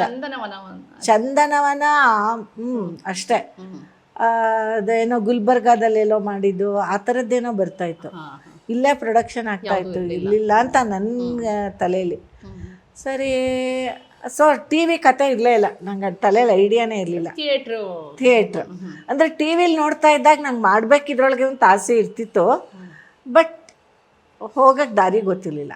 ಸೊ ನೀವು ಅವ್ರಿಗೆ ಕೇಳಿದ್ರಿ? ಅವ್ರು ಕೇಳಿದೆ, ಅವರು ಅಯ್ಯೋ ನಾನು ಹೇಳಿದೆ ಅವ್ರಿಗೆ, ಹೀಗೆ ನಂಗೆ ಮದುವೆ ಆಗಿಬಿಟ್ಟಿದೆ, ಮಗು ಇದೆ, ಇಷ್ಟು ಇವ್ನು ನನ್ನ ಮಗ ಇವನು ಅಂತಂದೆ. ಅಯ್ಯೋ ನೀನೇನಮ್ಮ ಹೀಗೆ ಹೇಳ್ತೀಯಾ, ಬಾ ನಿಂಗೆ ನಾಟಕದಲ್ಲಿ ಅಷ್ಟೊಂದು ಇಷ್ಟ ಇದ್ದರೆ ಬಾ ಮಾಡಿಸ್ತೀನಿ ಅಂತಂದರು. ಆಮೇಲೆ ಅದಕ್ಕೆ ಸರಿಯಾಗಿ ಅವ್ರು ನನಗೆ ಯಶೋಧರ ಅಂತ ಮಾಸ್ತಿ ವೆಂಕಟೇಶ್ ಅಯ್ಯಂಗಾರ್ದು ಹಳೆಗನ್ನಡದ ನಾಟಕ ಅದು. ಅದರೊಳಗೆ ಏಕ್ದಮ್ ಯಶೋಧರ ಪಾತ್ರನೇ ಮಾಡು ಅಂದ್ಬಿಟ್ರು, ಮೇನ್ ರೋಲು. ನಾನು ಮಾಡಲಿಲ್ಲ, ಹಳೆಗನ್ನಡ ಮೊದಲಾಗಿ. ಆಮೇಲೆ ಎಷ್ಟೋ ವರ್ಷಗಳ ನಂತರ ಮತ್ತೆ ನಾನು ಕಾಲಿಡ್ತಾ ಇರೋದು ನಾಟಕದ ಕ್ಷೇತ್ರಕ್ಕೆ. ಆಮೇಲೆ ಇಡೀ ನಾಟಕ ಯಶೋಧರ ಪಾತ್ರದ ಮೇಲೆ ಡಿಪೆಂಡ್ ಆಗಿರುತ್ತೆ. ನಾನು ಹೋಗಿ ನಾನು ಕಲಿತು ಆ ಹಳೆಗನ್ನಡನ ಹೇಳೋದ್ರೊಳಗೆ ತಪ್ಪಿದ್ರೆ ಇಡೀ ನಾಟಕ ಹಾಳಾಗಿ ಹೋಗುತ್ತೆ ಅಂತ ಹೇಳಿಬಿಟ್ಟು, ಇಲ್ಲ ಮೇಡಮ್ ನಾನು ಮೊದಲನೇ ಸತಿ ಮಾಡೋವಾಗಿದ್ದೇನೆ, ಮಾಡೋದಿಲ್ಲ, ಆಮೇಲೆ ಯಾವಾಗಲಾದರೂ ನೋಡೋಣ, ನಾನು ಬೇರೆ ಯಾವುದಾದ್ರೂ ಚಿಕ್ಕ ಪಾತ್ರ ಕೊಡಿ ಅಂತಂದೆ. ಆಮೇಲೆ ಅವ್ರು ಅದರೊಳಗೆ ಅಮ್ರಪಾಲಿ ರೋಲ್ ಕೊಟ್ಟರು, ಅದನ್ನು ಮಾಡಿದೆ. ಸೈ ಅಂತ ಅನ್ನಿಸ್ಕೊಂಡೆ. ಪರವಾಗಿಲ್ಲ ಮಾಡ್ತೀಯಲ್ಲಮ್ಮ ನೀನು, ಯಾಕೆ ಇಷ್ಟ ಹೆದರ್ಕೊಂಡೆ ಅಂತಂದರು. ನನಗೆ ನನ್ನ ಕಾಲೇಜ್ ಡೇಸಲ್ಲಿ ನಾನು ಕನ್ನಡ ಸಾಹಿತ್ಯ ತೊಗೊಂಡಿದ್ದು, ಸೊ ಹಳೆಗನ್ನಡದ ಪರಿಚಯ ಆಯಿತು. ಹಾಗಾಗಿ ನನಗೆ ಅದನ್ನು ಊರು ಹೊಡೆಯೋರು ಅಷ್ಟು ಕಷ್ಟ ಆಗಲಿಲ್ಲ. ಆ ಪದವಿ ಭಾಗ ಮಾಡಿಕೊಂಡು ಮಾಡಿದ್ದು, ಎಂಟ್ರಿ ಕೊಟ್ಬಿಟ್ಟೆ. ನಂತರ ಆಮೇಲೆ ಹಾಗೆ ಅವ್ರ ಡ್ರಾಮಾದಲ್ಲೇ ಅವರೇ ಬರ್ದಿದ್ದು ನಾಟಕಗಳು ಮಾಡಿದೆ. ಸೊ ಹೇಗೆ ಆನ್ ಸ್ಕ್ರೀನ್ ಅಂದ್ರೆ ಆಗೆಲ್ಲ ಟಿವಿ ಸೀರಿಯಲ್ಗಳ ಮೂಲಕ? ಹೌದು, ಅದೇನೆ ಈ ನಾಟಕ ನಾನು ಮಾಡ್ತಾ ಇರೋದು ನೋಡಿ ಯಾರೋ ಟಿ ವಿನವ್ರು ಯಾರೋ ಬಂದಿದ್ರು, ಒಂದ್ಸತಿ ಗೆಸ್ಟಾಗಿ ಬಂದಿದ್ರು. ಅವರು ಬಂದು ನನ್ನನ್ನು ಕಾಂಟ್ಯಾಕ್ಟ್ ಮಾಡಿದರು, ನೀವು ಟಿ ವಿಲಿ ಮಾಡ್ತೀರಾ ನೀವು ಅಂತ. ಅಂದರೆ ತಮಾಷೆ ಅಂದರೆ ಟಿ ವಿಲೂ ಮಾಡೋಕ್ಕೆ ಮುಂಚೆ ನಾವು ಸಿನಿಮಾದಲ್ಲಿ ಮಾಡಿದ್ದೆ ಒಂದು. ಹೌದಾ? ನಾವೆಲ್ಲ ಅನ್ಕೊಳ್ಳೋದು ನೀವು ಫಸ್ಟ್ ಸೀರಿಯಲ್ ಅಲ್ಲಿ ಕಾಣಿಸ್ಕೊಂಡು. ಇಲ್ಲ, ಊರ್ವಶಿ ಅಂತ ಸಿನಿಮಾ. ಅದಕ್ಕೂ ಮುಂಚೆ ಭಗವದ್ಗೀತೆ ಅಂತ ಜಿ ವಿ ಅಯ್ಯರ್ದು ಮಾಡಿದೆ, ಬಟ್ ಅದು ಹೇಳ್ಕೊಳ್ಳೋ ಅಂಥದ್ದೇನಿಲ್ಲ, ಅದಕ್ಕೆ ಅದನ್ನು ಹೇಳಲಿಲ್ಲ ನಾನು. ಅದಾದಮೇಲೆ ಊರ್ವಶಿ ಅಂತ ಗೊರು ರಾಮಸ್ವಾಮಿ ಅಯ್ಯಂಗಾರ್ ಕತೆ, ಶ್ರುತಿ ಹೀರೋಯಿನ್, ಆಮೇಲೆ ನಿಖಿಲ್ ಮಂಜುನಾಥ್ ಅಂತ ಅವರು ಹೀರೋ, ಅವರೇ ಪ್ರೊಡ್ಯೂಸರು ಅಂತ ಕಾಣುತ್ತೆ. ಅಮರ್ ದೇವ ಡೈರೆಕ್ಷನ್. ಸೊ ಆ ಡೈರೆಕ್ಷನಲ್ಲಿ ಊರ್ವಶಿ ಸಿನಿಮಾ ಮಾಡಿದೆ. ಅದಾದಮೇಲೆ ನಾನು ನಾಟಕ ಮಾಡೋದು ನೋಡಿ ಯಾರೋ ಸೀರಿಯಲ್ ಕರೆದ್ರು, ಚಂದ್ರಕಾಂತ್ ಅಂತ ಕಾಣುತ್ತೆ, ಅವರು ಅಲ್ಲಿ ಪ್ರೊಡಕ್ಷನ್ ಎಕ್ಸಿಕ್ಯೂಟಿವ್ ಏನೋ ಆಗಿದ್ರು. ಸೊ ಅವರು ಅಲ್ಲಿ ಹಾಸ್ಯ ರಸಾಯನ ಅಂತ ಸ್ಮಾಲ್ ಸ್ಕಿಟ್ಸ್ ಬರ್ತಾಯಿತ್ತು MS ಉಮೇಶ್ ಅವ್ರ ಜೊತೆಗೆ. ಅದನ್ನು ಒಂದಷ್ಟು ದಿನ ಮಾಡಿದೆ. ಆಮೇಲೆ ಹಾಗೆ ಕಾಮಿಡಿ ರೋಲ್ಸ್, ಹೌದು, ಅದು ಹಾಗೆ ಮುಂದುವರಿತು. ಆಮೇಲೆ ಯಾವುದೋ ಒಂದು ಮದುವೆಯಲ್ಲಿ TN ಸೀತಾರಾಮ್ ಸರ್ ಸಿಕ್ಕಿದ್ರು. ಅವರು ಅವ್ರ ಕತೆಗಾರ ಅಂತ ಒಂದು ಸೀರಿಯಲ್ ಮಾಡ್ತಾಯಿದ್ರು. ಅಂದರೆ ಬೇರೆ ಬೇರೆ ಕತೆಗಳು, ಬೇರೆ ಬೇರೆ ರೈಟರ್ಸ್ ಕತೆಗಳನ್ನು ಅವರು ಚಿತ್ರಕತೆ ಮಾಡಿ ಎಪಿಸೋಡ್ಸ್ ವೈಸ್ ಮಾಡ್ತಾಯಿದ್ರು. ಅದರೊಳಗೆ ಒಂದು ಕವಲು ಅಂತ ಒಂದು ವೀಣಾ ಶಾಂತೇಶ್ವರ ಅವ್ರದ್ದು ಒಂದು ಎಪಿಸೋಡು. ಅದರೊಳಗೆ ತಮಾಷೆ ಅಂದರೆ ನನಗೆ ಮಾತೇ ಇಲ್ಲ, ಕಡೆಯಲ್ಲಿ ಒಂದೆರಡು ಮಾತಾಡಿದ್ಬಿಟ್ರೆ ಹೌದು, ಬರೀ ಭಾವನೆಗಳ್ದೆ. ನಾನು ಮತ್ತು ವಿಜಯ್ ಕಾಶಿ ಮಾಡಿದ್ವಿ. ಬಟ್ ಅದು ಎಷ್ಟು ಎಫೆಕ್ಟಿವ್ ಆಗಿತ್ತು ಅಂತಂದ್ರೆ ಮಾತು ಬೇಕಿತ್ತು ಅಂತಲೇ ಅನ್ನಿಸ್ಲಿಲ್ಲ. ಆ ಥರ ಇತ್ತು, ಎಲ್ರಿಗೂ ಇಷ್ಟ ಆಯ್ತು ಅದು. ಅದು ಈಗಲೂ ಯೂಟ್ಯೂಬಲ್ಲಿ ಸಿಗುತ್ತೆ, ಅಥವಾ ಭೂಮಿಕಾ ಟಾಕೀಸಲ್ಲೋ ಯಾವ್ದ್ರೊಳಗೂ ಸಿಗುತ್ತೆ. ಸೊ ಅದಾದ್ಮೇಲೆ ಹೀಗೆ ನೀವು ನಂತರ TN ಸೀತಾರಾಮ್ ಸರ್ ಅವರ ಒಂದು ಟೀಮಿಗೆ ಜಾಯಿನ್ ಆದಾಯ್ತು. ಬಹಳಷ್ಟು ಸೀರಿಯಲ್ಗಳು, ಪಾಪ್ಯುಲರ್ ಸೀರಿಯಲ್ಗಳಲ್ಲಿ ನೀವು ಆಕ್ಟ್ ಮಾಡಿದ್ರಿ, ತುಂಬಾ ಮನೆ ಮಾತಾದ್ರಿ ಅಲ್ವಾ? ಹೌದು. ಸೊ ಅಂತ ಟೈಮಲ್ಲಿ ನಿಮ್ಮ ಪಾಪ್ಯುಲಾರಿಟಿ ಜಾಸ್ತಿ ಇತ್ತು. ಅಂದ್ರೆ ಟಿವಿಯಲ್ಲಿ ಅಂದ್ರೆ ಆ ಸೀರಿಯಲ್ಗಳು ಜನರಿಗೆ ಕನೆಕ್ಟ್ ಆಗ್ತಾ ಇತ್ತು. ಆ ಟೈಮಲ್ಲಿ ನಿಮಗೆ ಏನ್ ಅನಿಸ್ತು? ಅಂದ್ರೆ ಹೇಗೆ ನಿಮ್ಮ ಇಂಪ್ರೂವ್ಮೆಂಟ್ ಆಗಿತ್ತಾ, ಅಥವಾ ಇನ್ನೂ ಏನಾದ್ರು ಮಾಡಬೇಕು, ಆಕ್ಟ್ ಮಾಡ್ಬೇಕು ಸೀರಿಯಲ್ ಬಿಟ್ಟು? ಸೀರಿಯಲ್ ಬಿಟ್ಟು ಏನೇನಾದ್ರು ಮಾಡಬೇಕು ಅಂತ ನಂಗೆ ಯಾವತ್ತೂ ಅನಿಸಿಲ್ಲ. ಸಿನಿಮಾಗಿಂತ ಸೀರಿಯಲ್ಲೇ ಬೆಸ್ಟ್ ಅನಿಸ್ತಾ? ಎಲ್ಲ ನೋಡ್ತಾ ಇದ್ರೆ ಸೀರಿಯಲ್ ಈಸ್ ದಿ ಬೆಸ್ಟ್ ನಮ್ಮಂಥವ್ರಿಗೆ. ಫ್ಯಾಮಿಲಿ ಎನ್ವೈರನ್ಮೆಂಟ್ ಇರುತ್ತೆ. ಆಮೇಲೆ ಇವಾಗ ನಾವೇನು ಸಂಭಾವನೆ ಅಂತ ನಮಗೆ ಸಿಗುತ್ತೋ ಅದು ಕಡಿಮೆನೋ ಜಾಸ್ತಿ ನಾವು ಕರಾರುವಾಕಾಗಿ ಸಿಗುತ್ತೆ. ಏನು ಕೊಡೋದಿಲ್ಲ ಆ ಥರದ್ದು. ಸಿನಿಮಾನೇ ಹಾಗೆ ಹೇಳೋಕ್ಕಾಗಲ್ಲ. ಸಿನಿಮಾದಲ್ಲಿ ನಿಮ್ಮ ಪ್ರಕಾರ ಸಿನಿಮಾದಲ್ಲಿ ಅಲ್ಲ, ಈ ನಡುವೆ ಇಂಪ್ರೂವ್ ಆಗಿದ್ದಾರೆ. ಬಟ್ ಹಿಂದೆ ಒಂದು ಸಿನಿಮಾದಲ್ಲಿ ಮಾಡಿದಾಗ ನಾನು ನನಗೆ ಬರೀ ಅಡ್ವಾನ್ಸ್ ಏನಂತೆ ಏನು ಕೊಟ್ಟಿದ್ರೋ ಅಷ್ಟೇ, ಆಮೇಲೆ ಕೊಡ್ತೀವಿ ಅಂತ ಅಂದ್ಬಿಟ್ಟು ಕೊಡಲೇ ಇಲ್ಲ. ಪ್ರತಿ ಸತಿನೂ ಮ್ಯಾನೇಜರ್ಗೆ ಈಗ ಕಳಿಸ್ತಿದ್ದೀನಿ ಅಂತೆಲ್ಲ ಹೇಳಿಬಿಟ್ಟು ಹಾಗೆ ಬಿಟ್ಬಿಟ್ರು. ಸೊ ನಿಮಗೆ ಸಿನಿಮಾ ಕಡೆ ಒಲವು ಕಡಿಮೆ ಇತ್ತು? ಆ ಸಿನಿಮಾ ಕಡೆ ಒಲವು ಯಾಕೆ ಕಡಿಮೆ ಇತ್ತು ಅಂತಂದರೆ ದುಡ್ಡಿನ ವಿಷಯ ಬಿಡಿ, ಅದು ಸೆಕೆಂಡ್ರಿ. ನಾನು ಮಾಡ್ತಾ ಇದ್ದಿದ್ದೆ ಪ್ಯಾಷನ್ಗೋಸ್ಕರ. ಆದರೆ ಸಿನಿಮಾದಲ್ಲಿ ಏನು ಅಂತಂದರೆ ನಾನು ಬೇರೆ ಬೇರೆ ಊರುಗಳಿಗೆ ಹೋಗಬೇಕಿತ್ತು, ಮನೆ ಬಿಟ್ಟು ಹೋಗೋಕ್ಕಾಗ್ತಾ ಇಲ್ಲ. ಮನೇಲಿ ಇವರಿಬ್ಬರೇ, ಫಸ್ಟ್ ಆಫ್ ಆಲ್ ನೀವು ಫ್ಯಾಮಿಲಿ ಪರ್ಸನು. ಮನೇಲಿ ಇವರನ್ನ ಮಗನೂ ಚಿಕ್ಕವನು, ಇವರು ಆಫೀಸಿಗೆ ಹೋಗ್ತಾಯಿದ್ರು. ಸೊ ಅಡುಗೆ ಗಿಡ್ಗೆ ಎಲ್ಲ ಮಾಡಲೇಬೇಕಲ್ಲ, ಅವರಾಗೆ ಮಾಡ್ಕೊಳ್ಳೋ ಥರ ಏನು ಇರಲಿಲ್ಲ. ಸೊ ಆ ಕಾರಣದಿಂದ ನಾವು ಊರಿಂದ ಊರಿಗೆ ಹೋಗೋಕ್ಕಾಗ್ತಿಲ್ಲ. ಹಾಗಾಗಿ ಸುಮಾರು ಸಿನಿಮಾಗಳು ನನ್ನ ಕೈ ಬಿಟ್ಟುಬಿಟ್ಟೋಯ್ತು. ನಾ ಸಿನಿಮಾ ಮಾಡಲ್ಲ ಅಂತ ಅವರೇ ಡಿಸೈಡು ಮಾಡ್ಕೊಂಡ್ಬಿಟ್ರು, ಕರೆಯೋದು ಬಿಟ್ಬಿಟ್ರು.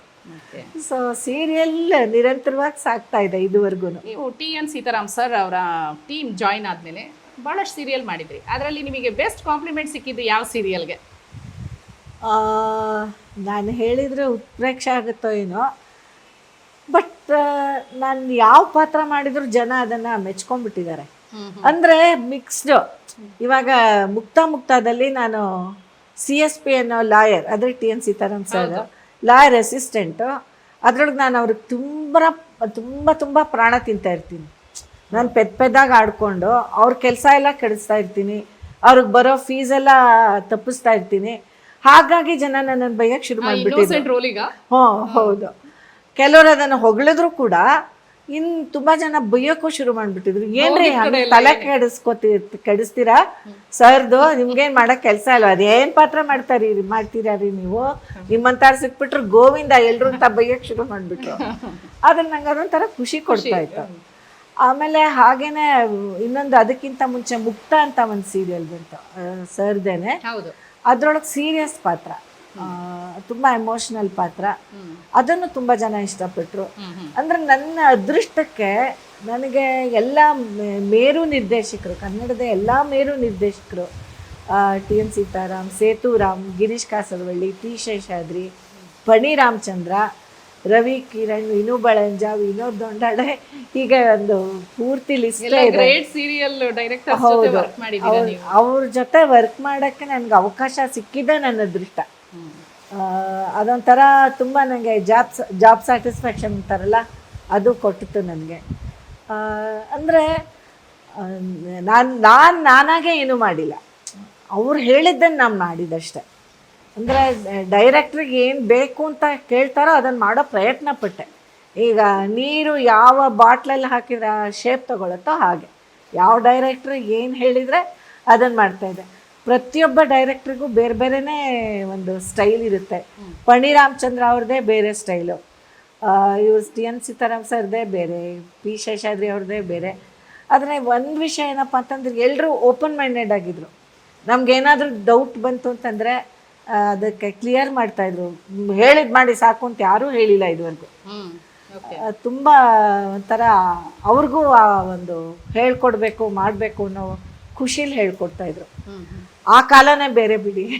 ಸೊ ನಿಮಗೆ ಮ್ಯಾಮ್ ಸೀರಿಯಲ್ ಲೈಫ್ ಅಂದರೆ ನೀವೇ ಹೇಳಿದ್ರಿ ಆ ಕಾಲಕ್ಕೂ ಈ ಕಾಲಕ್ಕೂ ಭಾಳ ಡಿಫ್ರೆನ್ಸ್ ಇದೆ ಅಂತ. ಸೊ ಓಕೆ, ಈಗಿನ ಕಾಲದ ಸೀರಿಯಲ್ಗಳಲ್ಲಿ ಹೇಗಿರುತ್ತೆ ವಾತಾವರಣ, ಹೇಗೆ ನೀವು ಅದನ್ನು, ಅಂದರೆ ಬೀಂಗ್ ಎ ಸೀನಿಯರ್ ಆ್ಯಕ್ಟ್ರಸ್ಸು ಅದನ್ನು ಹೇಗೆ ಅನಿಸುತ್ತೆ ನಿಮಗೆ? ಏನು ಬದಲಾವಣೆಗಳಾಗಿದೆ, ಏನು ಆಗಬೇಕು ಅನಿಸುತ್ತೆ? ಒಳ್ಳೆ ಪ್ರಶ್ನೆ ಕೇಳಿದ್ರಿ. ಕೂತ್ ಸಾಕಾಯ್ತು. ಬನ್ನಿ, ಏನಪ್ಪ ಅಂತಂದ್ರೆ ಹಳೆ ಕಾಲದ ಸೀರಿಯಲ್ಗಳಲ್ಲಿ ನಮ್ಮ ನಿಜ ಜೀವನಕ್ಕೆ ಹತ್ತಿರವಾದ ಕಥೆಗಳಿರ್ತಿತ್ತು. ಓಕೆ, ಯಾಕೆಂದ್ರೆ ಅದು ಯಾರು ಡೈರೆಕ್ಟ್ ಮಾಡ್ತಾರೋ ಅವ್ರದ್ದೇ ಕಥೆಗಳು. ಇವಾಗ ನಾ ಹೇಳಿದ್ನಲ್ಲ, ಇಂಥ ಮೇರು ನಿರ್ದೇಶಕಗಳು ಅವರೇ ಕತೆ ಬರೀತಾ ಇದ್ರು. ಅವ್ರಿಗೆ ಜೀವನಾನುಭವ ಜಾಸ್ತಿ, ಸಾಹಿತ್ಯ ಚೆನ್ನಾಗಿರ್ತಿತ್ತು, ಆಮೇಲೆ ಅದರ ಕಂಟೆಂಟ್ ಚೆನ್ನಾಗಿರ್ತಿತ್ತು. ಆಮೇಲೆ ಅವ್ರಿಗೆ ತಮಗೆ ಯಾವ ಪಾತ್ರಕ್ಕೆ ಯಾವ ಕಲಾವಿದ ಸೂಟ್ ಆಗ್ತಾನೋ ಅವನನ್ನು ಅಥವಾ ಅವಳನ್ನು ಆರಿಸ್ಕೊಳ್ಳೋ ಆಯ್ಕೆ ಅವ್ರದ್ದೇ ಆಗ್ತಾ ಇರ್ತಿತ್ತು. ಈಗ ಹಾಗಿಲ್ಲ. ಕ್ರಿಯೇಟಿವಿಟಿ ಏನು ಸೃಜನಾತ್ಮಕ ಅಂತೀವೋ ಅದು ಈಗಿಲ್ಲ. ಯಾಕೆಂತಂದರೆ ಈಗಿನ ಕಾಲ ಹಾಗಾಗಿದೆ.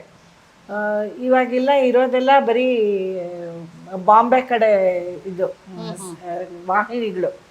ಜಿ ಕನ್ನಡ ತಗೊಳ್ಳಿ, ಉದಯ ಚೆನ್ನೈದು, ಆಮೇಲೆ ಇನ್ಯಾವುದದು ಸೋನಿ ಸುವರ್ಣ, ಅದೆಲ್ಲ ನಮ್ದಲ್ಲ, ನಮ್ದು ಜಿ ಕಲರ್ ಸೂಪರು, ಇದೆಲ್ಲ ಅವ್ರದ್ದು. ಸೊ ಇದೇನಾಗ್ತಾ ಇದೆ ಅಂದ್ರೆ ರೀಮೇಕ್ ಸೀಸನ್ ಆಗ್ಬಿಟ್ಟಿದೆ. ಅಂದ್ರೆ ರೀಮೇಕ್ ಮಾಡೋದ್ರಿಂದ ಏನು ಅಂದ್ರೆ ಕತೆ ರೆಡಿಮೇಡ್ ಸಿಕ್ಬಿಡುತ್ತೆ, ಕೂತ್ಕೊಂಡು ತಲೆ ಕೆಡಿಸ್ಕೊಳ್ಳೋ ಯೋಚನೆ ಇಲ್ಲ. ಜಸ್ಟ್ ಡಬ್ಬಿಂಗ್ ಅಂತೀರಾ? ಡಬ್ಬಿಂಗ್ ಅಲ್ಲ, ರೀಮೇಕ್. ಡಬ್ಬಿಂಗ್ ಆದ್ರೆ ಸದ್ಯ ನಮ್ಗೆಲ್ಲ ಕೆಲಸ ಇರ್ತಿರ್ಲಿಲ್ಲ ಸ್ವಲ್ಪ. ಇದು ರೀಮೇಕ್. ಸಂಭಾಷಣೆ ಬರೆಯೋದು, ಕತೆ ನಾವು ಸಂಭಾಷಣೆ ಹೇಳೋದು ಅಷ್ಟೇ. ನಮ್ದೇ ಕತೆ ಅಂತ ಮಾಡ್ಕೊಳ್ಳೋ ಸ್ವಾತಂತ್ರ್ಯ ಇಲ್ಲ. ಮತ್ತು ಆರ್ಟಿಸ್ಟ್ಗಳನ್ನ ಕೂಡ ಚಾನೆಲ್ನವರು ಯಾರನ್ನ ಹೇಳ್ತಾರೋ ಅವರೇ ತಗೋತಾರೆ. ಒಂಥರ ಕಡಿಮೆ ಆಗಿ ಹೋಗಿದೆ, ವೈಶಾಲ್ಯತೆ ಇಲ್ಲ. ಹಿಂದೆ ಇದ್ದಿದ್ದ ವೈಶಾಲ್ಯತೆ ಈಗಿಲ್ಲ. ಎಲ್ಲನೂ ವಾಹಿನಿಗಳ ಹೆಡ್ ಇರೋದೆಲ್ಲ ಬಾಂಬೆನಲ್ಲಿ, ಅವ್ರು ಏನು ಹೇಳ್ತಾರೋ ನಾವೆಲ್ಲ ಅದನ್ನೇ ಕೇಳಬೇಕು. ಈಗ ಇದು ಸರ್ವೈವಲ್ ಪ್ರಶ್ನೆ, ಎಲ್ರಿಗೂ ಅದನ್ನೇ ನಂಬ್ಕೊಂಡು ಎಷ್ಟು ಜನ ಊಟ ಮಾಡ್ತಾರೆ. ಸೊ ಅವ್ರು ಹೇಳ್ದಾಗ ನಾವು ಕೇಳಲೇಬೇಕು. ಅವ್ರ ಕಥೆಗಳನ್ನು ನಾವಿಲ್ಲಿ ಅದೇನಾಗಿ ಹೋಗುತ್ತೆ ಮೇಯ್ನ್ಲಿ ಅಂತಂದರೆ ಪ್ರಾಬ್ಲಮ್ಮು ನೇಟಿವಿಟಿ ಅಂತೀವಲ್ಲ, ಅಂದರೆ ನಮ್ಮ ಕರ್ನಾಟಕಕ್ಕೆ ಯಾವುದು ಸಹಜವೋ ಅದು ಅವ್ರಿಗೆ ಸಹಜ ಇರಲ್ಲ, ಅವ್ರಿಗೇನು ಸಹಜವೋ ಅದು ನಮಗೆ ಸಹಜ ಇರಲ್ಲ. ಕಲ್ಚರ್ ಆಗ್ಬೋದು ಅಥವಾ ಪರಿಸರ ಆಗ್ಬೋದು ಅಥವಾ ಯಾವುದೇ ಬ್ಯಾಕ್ಗ್ರೌಂಡ್ ಆಗ್ಬೋದು. ಹೌದು, ಯಾವುದೋ ಒಂದು ಸೀರಿಯಲ್ ನೋಡಿದ್ದೆ ನಾನು, ಅದ್ರೊಳಗೆ ಅವರೆಲ್ಲ ಗೂಂಗಟ್ ಹಾಕೋತಾರಲ್ಲ, ನಮಗೆ ಗೂಂಗಟ್ ಇಲ್ಲ. ಆ ಗೂಂಗಟ್ಟನ್ನು ಹಾಕದೆ ಅದ್ರ ಮೇಲೆ ಕತೆ ಇರುತ್ತೆ. ಯಾಕೆಂದ್ರೆ ಗೂಂಗಟ್ಟಲ್ಲಿ ಇರೋಳೊಬ್ಳು ನಿಜವಾದ ಮದ್ವೆ ಮಾಡ್ಕೊಳ್ಳೋ ಹುಡುಗಿ ಬೇರೆ, ಇದು ಮೋಸ ಆಗ್ಬೇಕು. ಇದು ಚೀಟಿಂಗ್ ಮಾಡಿ ಅವ್ರಿಗೆ ಅದು ಸುಲಭ, ಅದು ಗುಂಗಟ್ ಹಾಕೊಂಡ ಮದುವೆ ಮಾಡ್ಕೊಳ್ಳೋದು. ನಮಗದಲ್ಲ, ನಮ್ದು ಶಾಸ್ತ್ರ ಅದಲ್ವಾ. ಕರ್ನಾಟಕ ಕಲ್ಚರ್ ಅಲ್ಲಿ ಎಲ್ಲಿದೆ? ಗುಂಗಟ್ ಇಲ್ಲ, ಇಲ್ಲ, ಖಂಡಿತ ಇಲ್ಲ. ಕರ್ನಾಟಕದಲ್ಲಿ ಎಲ್ಲೂ ಇಲ್ಲ. ಅವಾಗೇನು ಆ ಗೂಂಗಟ್ ಹಾಕೊಳಕ್ ಒಂದು ಕತೆ ಹುಟ್ಟಿಸ್ಬೇಕು, ಅದು ನಿಜವಾಗಿರಲ್ಲ ರಿಯಲ್ ಲೈಫ್ಗೆ. ಅಂದ್ರೆ ನಮ್ಮ ಈ ಪ್ರಾಂತ್ಯದ ಕರ್ನಾಟಕದವ್ರಿಗೆ ಅದ್ ನಿಜ ಅಂತ ಅನ್ಸಲ್ಲ. ಅಯ್ಯ ಏನೇನೋ ಕತೆ ಹೆಣಿತಾರಪ್ಪ, ಮನ್ಸಿಗೆ ಅಷ್ಟು ಹತ್ರ ಅಂತ ಅನ್ಸಲ್ಲ. ಇವಾಗ ನಮ್ದೇ ಕತೆಗಳಾದ್ರೆ ಮನ್ಸಿಗೆ ಹತ್ರ ಆಗುತ್ತೆ. ನಮ್ಮ ಜನರು ಅದನ್ನ ಪಾತ್ರಗಳ ಜೊತೆ ಗುರುತಿಸ್ಕೋತಾರೆ. ಸೊ ಇದು ಮೇನ್ ಡಿಫ್ರೆನ್ಸ್. ಓಕೆ, ನೀವು ಇಂದಿನ ನಿರ್ದೇಶಕರಿಗೆ ಏನು ಹೇಳಕ್ ಬಯಸ್ತೀರಾ ಹಾಗಾದ್ರೆ? ಇಂದಿನ ನಿರ್ದೇಶಕರ ಪಾಪ ಅವ್ರ ಕೆಲಸ ಅವ್ರು ಚೆನ್ನಾಗೇ ಮಾಡ್ತಾ ಇದ್ದಾರೆ. ಅವ್ರಿಗೇನು ಮಾಡಕ್ ಆಗಲ್ಲ ಅಷ್ಟೇ, ಎಲ್ಲಾನು ಚಾನಲ್ಲೇ ಡಿಸೈಡ್ ಮಾಡೋದು. ಅವ್ರು ಹೀಗೆ ಮಾಡಿ ಅಂದ್ರೆ ಹಾಗೆ ಮಾಡಬೇಕು, ಅವ್ರಿಗೆ ಇಷ್ಟು ಕೊಟ್ಬಿಡ್ಬೇಕು, ಒಂದೂವರೆ ಎಪಿಸೋಡ್ ಅಥವಾ 2 ಎಪಿಸೋಡ್ ಅವ್ರಿಗೆ ಕೊಟ್ಬಿಡ್ಬೇಕು. ಅದಕ್ಕೆ ಎಷ್ಟು ಕೆಲಸ ಮಾಡ್ಬೇಕು ಮಾಡ್ಲೇಬೇಕು. ಇವರು ಟೈಮ್ ಈಸ್ ಮನಿ ಅಂತಾರಲ್ಲ, ಅದು ಇವಾಗ ವರ್ಕ್ ಆಗೋದು. TRP ಬೇಕು, ಎಲ್ಲದು TRP ಮೇಲೆ ಅಪ್ಪಿ ತಪ್ಪಿ ಅದೇನಾದ್ರು ಕ್ಲಿಕ್ ಆಗ್ಲಿಲ್ಲ ಅಂದ್ರೆ ಸೀರಿಯಲ್ ಅರ್ಧಕ್ಕೆ ನಿಂತೋಗುತ್ತೆ. ಅದ್ ನಿಜ. ಅದು ಯಾವಾಗ್ಲೂ ಇದ್ದಕ್ಕಿದ್ದಂಗೆ ಅದಕ್ಕೆ ಎಂಡಿಂಗು ಸಿಕ್ಬಿಡತ್ತೆ. ಎಷ್ಟೋ ಸತಿ ಎಂಡಿಂಗು ಸಿಗಲ್ಲ, ಇದ್ದಕ್ಕಿದ್ದಾಗೆ ವೈಂಡ್ ಅಪ್ ಅಂದ್ಬಿಡ್ತಾರೆ. ಪ್ರೊಡ್ಯೂಸರ್ಸ್ ಅಂದ್ರೆ ನಿರ್ಮಾಣ ಮಾಡ್ತಾರಲ್ಲ, ಅವರು ತುಂಬಾ ರಿಸ್ಕು. ಅವರು ಏನು ಒಂದು ಕೋಟಿ ದುಡ್ಡು ಹಾಕ್ತಾರೆ ಪಾಪ. ಯಾಕಂದ್ರೆ ಈಗೆಲ್ಲ ಒಂಥರ ಶ್ರೀಮಂತರದ್ದು ಇದೆಲ್ಲ ಮನೆ ತೋರಿಸ್ಬೇಕು, ಅವರ ಜೀವನ ವಿಧಾನ ತೋರಿಸ್ಬೇಕು ಅಂದ್ರೆ ದುಡ್ಡು ಸುರಿಬೇಕು. ಹೌದು, ಎಷ್ಟೋ ಸತಿ ರೀಶೂಟ್ ಆಗ್ಬಿಡುತ್ತೆ. ಅಷ್ಟು ಆಗಿರೋದೆಲ್ಲ ಹೋಯ್ತಾ. ಪ್ರೊಡ್ಯೂಸರ್ಸ್ಗೆ ಧೈರ್ಯ ಗುಂಡಿಗೆ ಇರ್ಬೇಕು, ಏನೋ ಮಾಡ್ತೀನಿ ನಾನು ಅಂತ. ಸೊ ಈಗ ನಿಮ್ ಪ್ರಕಾರ ಕ್ರಿಯೇಟಿವ್ ಡೈರೆಕ್ಟರ್ಸ್ ಅಂತವ್ರೆಲ್ಲ ಸೈಡಿಗೆ ಸರಿದ್ರು ಅಂತೀರಾ? ಹೌದು, ಅದು ತುಂಬಾ ದುಃಖಕರವಾದ ವಿಷಯ. ಯಾಕಂದ್ರೆ ಅವ್ರಿಗೇನಿಲ್ಲ ಇಲ್ಲಿ. ಮತ್ತೆ ಬೇರೆ ಯಾರ್ದೋ ಕತೆ ಮಾಡಕ್ ಅವ್ರಿಗೂ ಮನ್ಸು ಬರಲ್ಲ. ಅವ್ರಿಗೆ ತಲೆಯಲ್ಲಿ ಒಂದು ಕತೆ ಇರೋವಾಗ ಬೇರೆ ಯಾರ್ದೋ ಕತೆ ಹೇಗ್ ಮಾಡಕ್ ಸಾಧ್ಯ? ಅದಕ್ಕೂ ರೆಸ್ಟ್ರಿಕ್ಷನ್ಸ್ ಇರುತ್ತಲ್ಲ, ಅದನ್ನು ಮೇಲ್ಗಡೆಯಿಂದ ಹೇಗೆ ಹೇಳ್ತಾರ ಹಾಗೆ ಮಾಡ್ಬೇಕು. ಸೊ ಅಷ್ಟೆಲ್ಲ ಇರೋದ್ರಿಂದ ಆತರ ಮಾಡಕ್ ಆಗೋದೇ ಇಲ್ಲ. ನಮ್ಮ ನಿಜವಾಗ್ಲೂ ಸೃಜನಾತ್ಮಕವಾದ ನಿರ್ದೇಶಕರಿಗೆ ಇದೊಂದು ತುಂಬಾ ಬೇಸರವಾದ ಸಂಗತಿ, ನಮ್ಗಳಿಗೂ ಅಷ್ಟೇ ಕಲಾವಿದರಾಗಿ. ಮ್ಯಾಮ್, ನಿಮ್ಮ ಮನೆಯಲ್ಲಿ ದೇವ್ರ ಮನೆ ಸಮಥಿಂಗ್ ಈ ಟೆಂಪಲ್ ಡಿಸೈನ್ ಅಲ್ಲಿ ಇದೆ. ಈ ಟೆಂಪಲ್ ಕಂಬಗಳಿರತ್ತಲ್ಲ, ಆ ರೀತಿ ಡಿಸೈನ್ ಇದೆ, ಇದ್ರ ಬಗ್ಗೆ ಹೇಳ್ತೀರಾ? ಇದು ಏನಂದ್ರೆ ನಮ್ಗೆ ತುಂಬಾ ಆಸೆ ಇತ್ತು ಮೊದ್ಲಿಂದಾನು ಈ ತರ. ಇದು ನಿಜವಾದ ಕಲ್ಲೇನೆ. ಹೌದಾ? ಹೌದು, ಸಿಮೆಂಟ್ ಅಲ್ಲ. ಬಳಪತ್ತಲ್ಲ? ಆ? ಬಳಪತ್ತ. ಅಲ್ಲ ಗ್ರಾನೈಟ್. ಓಕೆ. ನೀವು ದೇವಸ್ಥಾನದಲ್ಲಿ ಏನ್ ಕಲ್ಲು ಉಪಯೋಗಿಸ್ತಾರೋ ಅದೇನೆ. ಏನ್ ವಿಶೇಷ ಏನು? ನೀವ್ ಯಾಕೆ ಈ ತರ ಸ್ಟ್ರಕ್ಚರ್ ಮಾಡ್ಸಿರೋದು? ವಿಶೇಷ ಏನು ಅಂತಂದ್ರೆ ಈ ತರದ್ದೆಲ್ಲ ನಿಮ್ಗೆ ಇನ್ಯಾವ್ದ್ರೊಳಗೆ ಮಾಡ್ಸಕ್ಕಾಗತ್ತೆ? ಅಲ್ಲ, ಈಗ ಎಲ್ಲರ ಮನೆ ದೇವ್ರ ರೂಮ್ ಇಷ್ಟು ಚಿಕ್ಕದಿರುತ್ತೆ, ನಿಮ್ಮನೆ ದೇವಸ್ಥಾನದ್ದು ಗರ್ಭಗುಡಿ ಇರುತ್ತಲ್ಲ ಅಷ್ಟೇ ದೊಡ್ಡದಾಗಿದೆ. ಅದು ನಮ್ಮ ಯಜಮಾನ್ರ ಧ್ಯಾನ ಮಾಡೋ ಸ್ಥಳ. ಇಲ್ಲಿ ಮೆಡಿಟೇಷನ್ ಮಾಡ್ತಾರ? ಹೌದು. ಸುಮಾರು ಹೊತ್ತು ಇಲ್ಲಿ ಕಾಲ ಕಳೀತಾರೆ. ಅವ್ರಿಗೆ ದೇವ್ರ ಮನೆ ತುಂಬಾ ಚೆನ್ನಾಗಿರ್ಬೇಕು ಅಂತ ಅವ್ರ ತಲೆಯಲ್ಲಿ, ಅವ್ರಿಗೆ ಈ ತರ ಇರ್ಬೇಕು ಅಂತ ಅವ್ರ ಮನ್ಸಲ್ಲಿ ಇದ್ದಾಗೆ ನಮ್ಮೆಲ್ರಿಗೂ ಇತ್ತು. ಮಗ ಸೊಸೆ ನನಗೆ ಎಲ್ರಿಗೂ ಹಾಗೆ ಇತ್ತು. ಹಾಗೆ ನಾವು ಯಾವಾಗ್ಲೂ ನೆಲಮಂಗಲದಿಂದ ಬರ್ತಾ ಇರುವಾಗ ಈ ತರ ಕಲ್ಲಿನ ನೋಡ್ತಾ ಇದ್ವಿ ನಾವು. ನಮ್ಮನೆಗೆ ಹೇಗ್ ಹಾಕ್ಸಿದ್ರೆ ಹೇಗಿರುತ್ತೆ ಅಂತ ಅನ್ಕೊಂಡ್ವಿ. ಹಾಗಾಗಿ ಚೆನ್ನಾಗಿರ್ಬೋದೇನೋ ಅಂತ ಅನ್ಕೊಂಡು ಈ ತರ ಮಾಡ್ಸಿದ್ವಿ. ನೀವು ಧ್ಯಾನ ಮಾಡ್ತೀರಾ ಮೇಡಮ್? ಧ್ಯಾನ ನಾನು ಅಲ್ಲಿ ಮಾಡಲ್ಲ, ಇಲ್ಲಿ ಮಾಡ್ತೀನಿ. ಬೆಳಗಿನ ಹೊತ್ತು. ಸೊ ನಿಮ್ ಸ್ಪಿರಿಚುವಲ್ ಲೈಫ್ ಹೇಗಿದೆ? ನಾನು ದೇವ್ರನ್ನ ತುಂಬಾನೇ ನಂಬ್ತೀನಿ. ಏನೇ ಆದ್ರೂ ದೇವ್ರೇ ಮುಖ್ಯ. ಏನು ತೇನ ವಿನ ತೃಣಮಪಿ ನ ಚಲತಿ ಅಂತಾರಲ್ಲ, ಆ ತರ ದೇವ್ರ ಇಚ್ಛೆ ಇಲ್ದೆ ಏನೂ ಆಗೋದೇ ಇಲ್ಲ. ಅದ್ ಕೆಟ್ಟದೇ ಇರ್ಲಿ ಒಳ್ಳೇದೇ ಇರ್ಲಿ, ಆ ದೇವ್ರ ಇಚ್ಛೆಯಿಂದಾನೇ ನಡೆಯುತ್ತೆ. ಆಮೇಲೆ ಇವಾಗ ಸದ್ಯಕ್ಕೆ ಅದ್ ಕೆಟ್ಟದು ಅಂತ ಅನ್ಸಿದ್ರು ಆ ಕೆಟ್ಟದ್ರಿಂದನೂ ಮುಂದೆ ಒಳ್ಳೇದೇ ಆಗುತ್ತೆ ಅಂತ ನನ್ನ ನಂಬಿಕೆ. ಈಗ ನಮ್ಮ ಪಾಕಿಸ್ತಾನ ಮತ್ತೆ ಇಂಡಿಯಾ ಯುದ್ಧನೇ ಆಗ್ತಾ ಇದೆ, ಅದು ಕೆಟ್ಟದ ಲೆಕ್ಕಕ್ಕೆ. ಆದ್ರೆ ಅದರಿಂದ ಏನೋ ಒಳ್ಳೇದಾಗುತ್ತೆ ಅನ್ನೋ ನಂಬಿಕೆ ನನಗೆ ಖಂಡಿತ. ಅದ್ರ ಬಗ್ಗೆ ಏನ್ ಹೇಳ್ತೀರಾ ಮೇಡಮ್?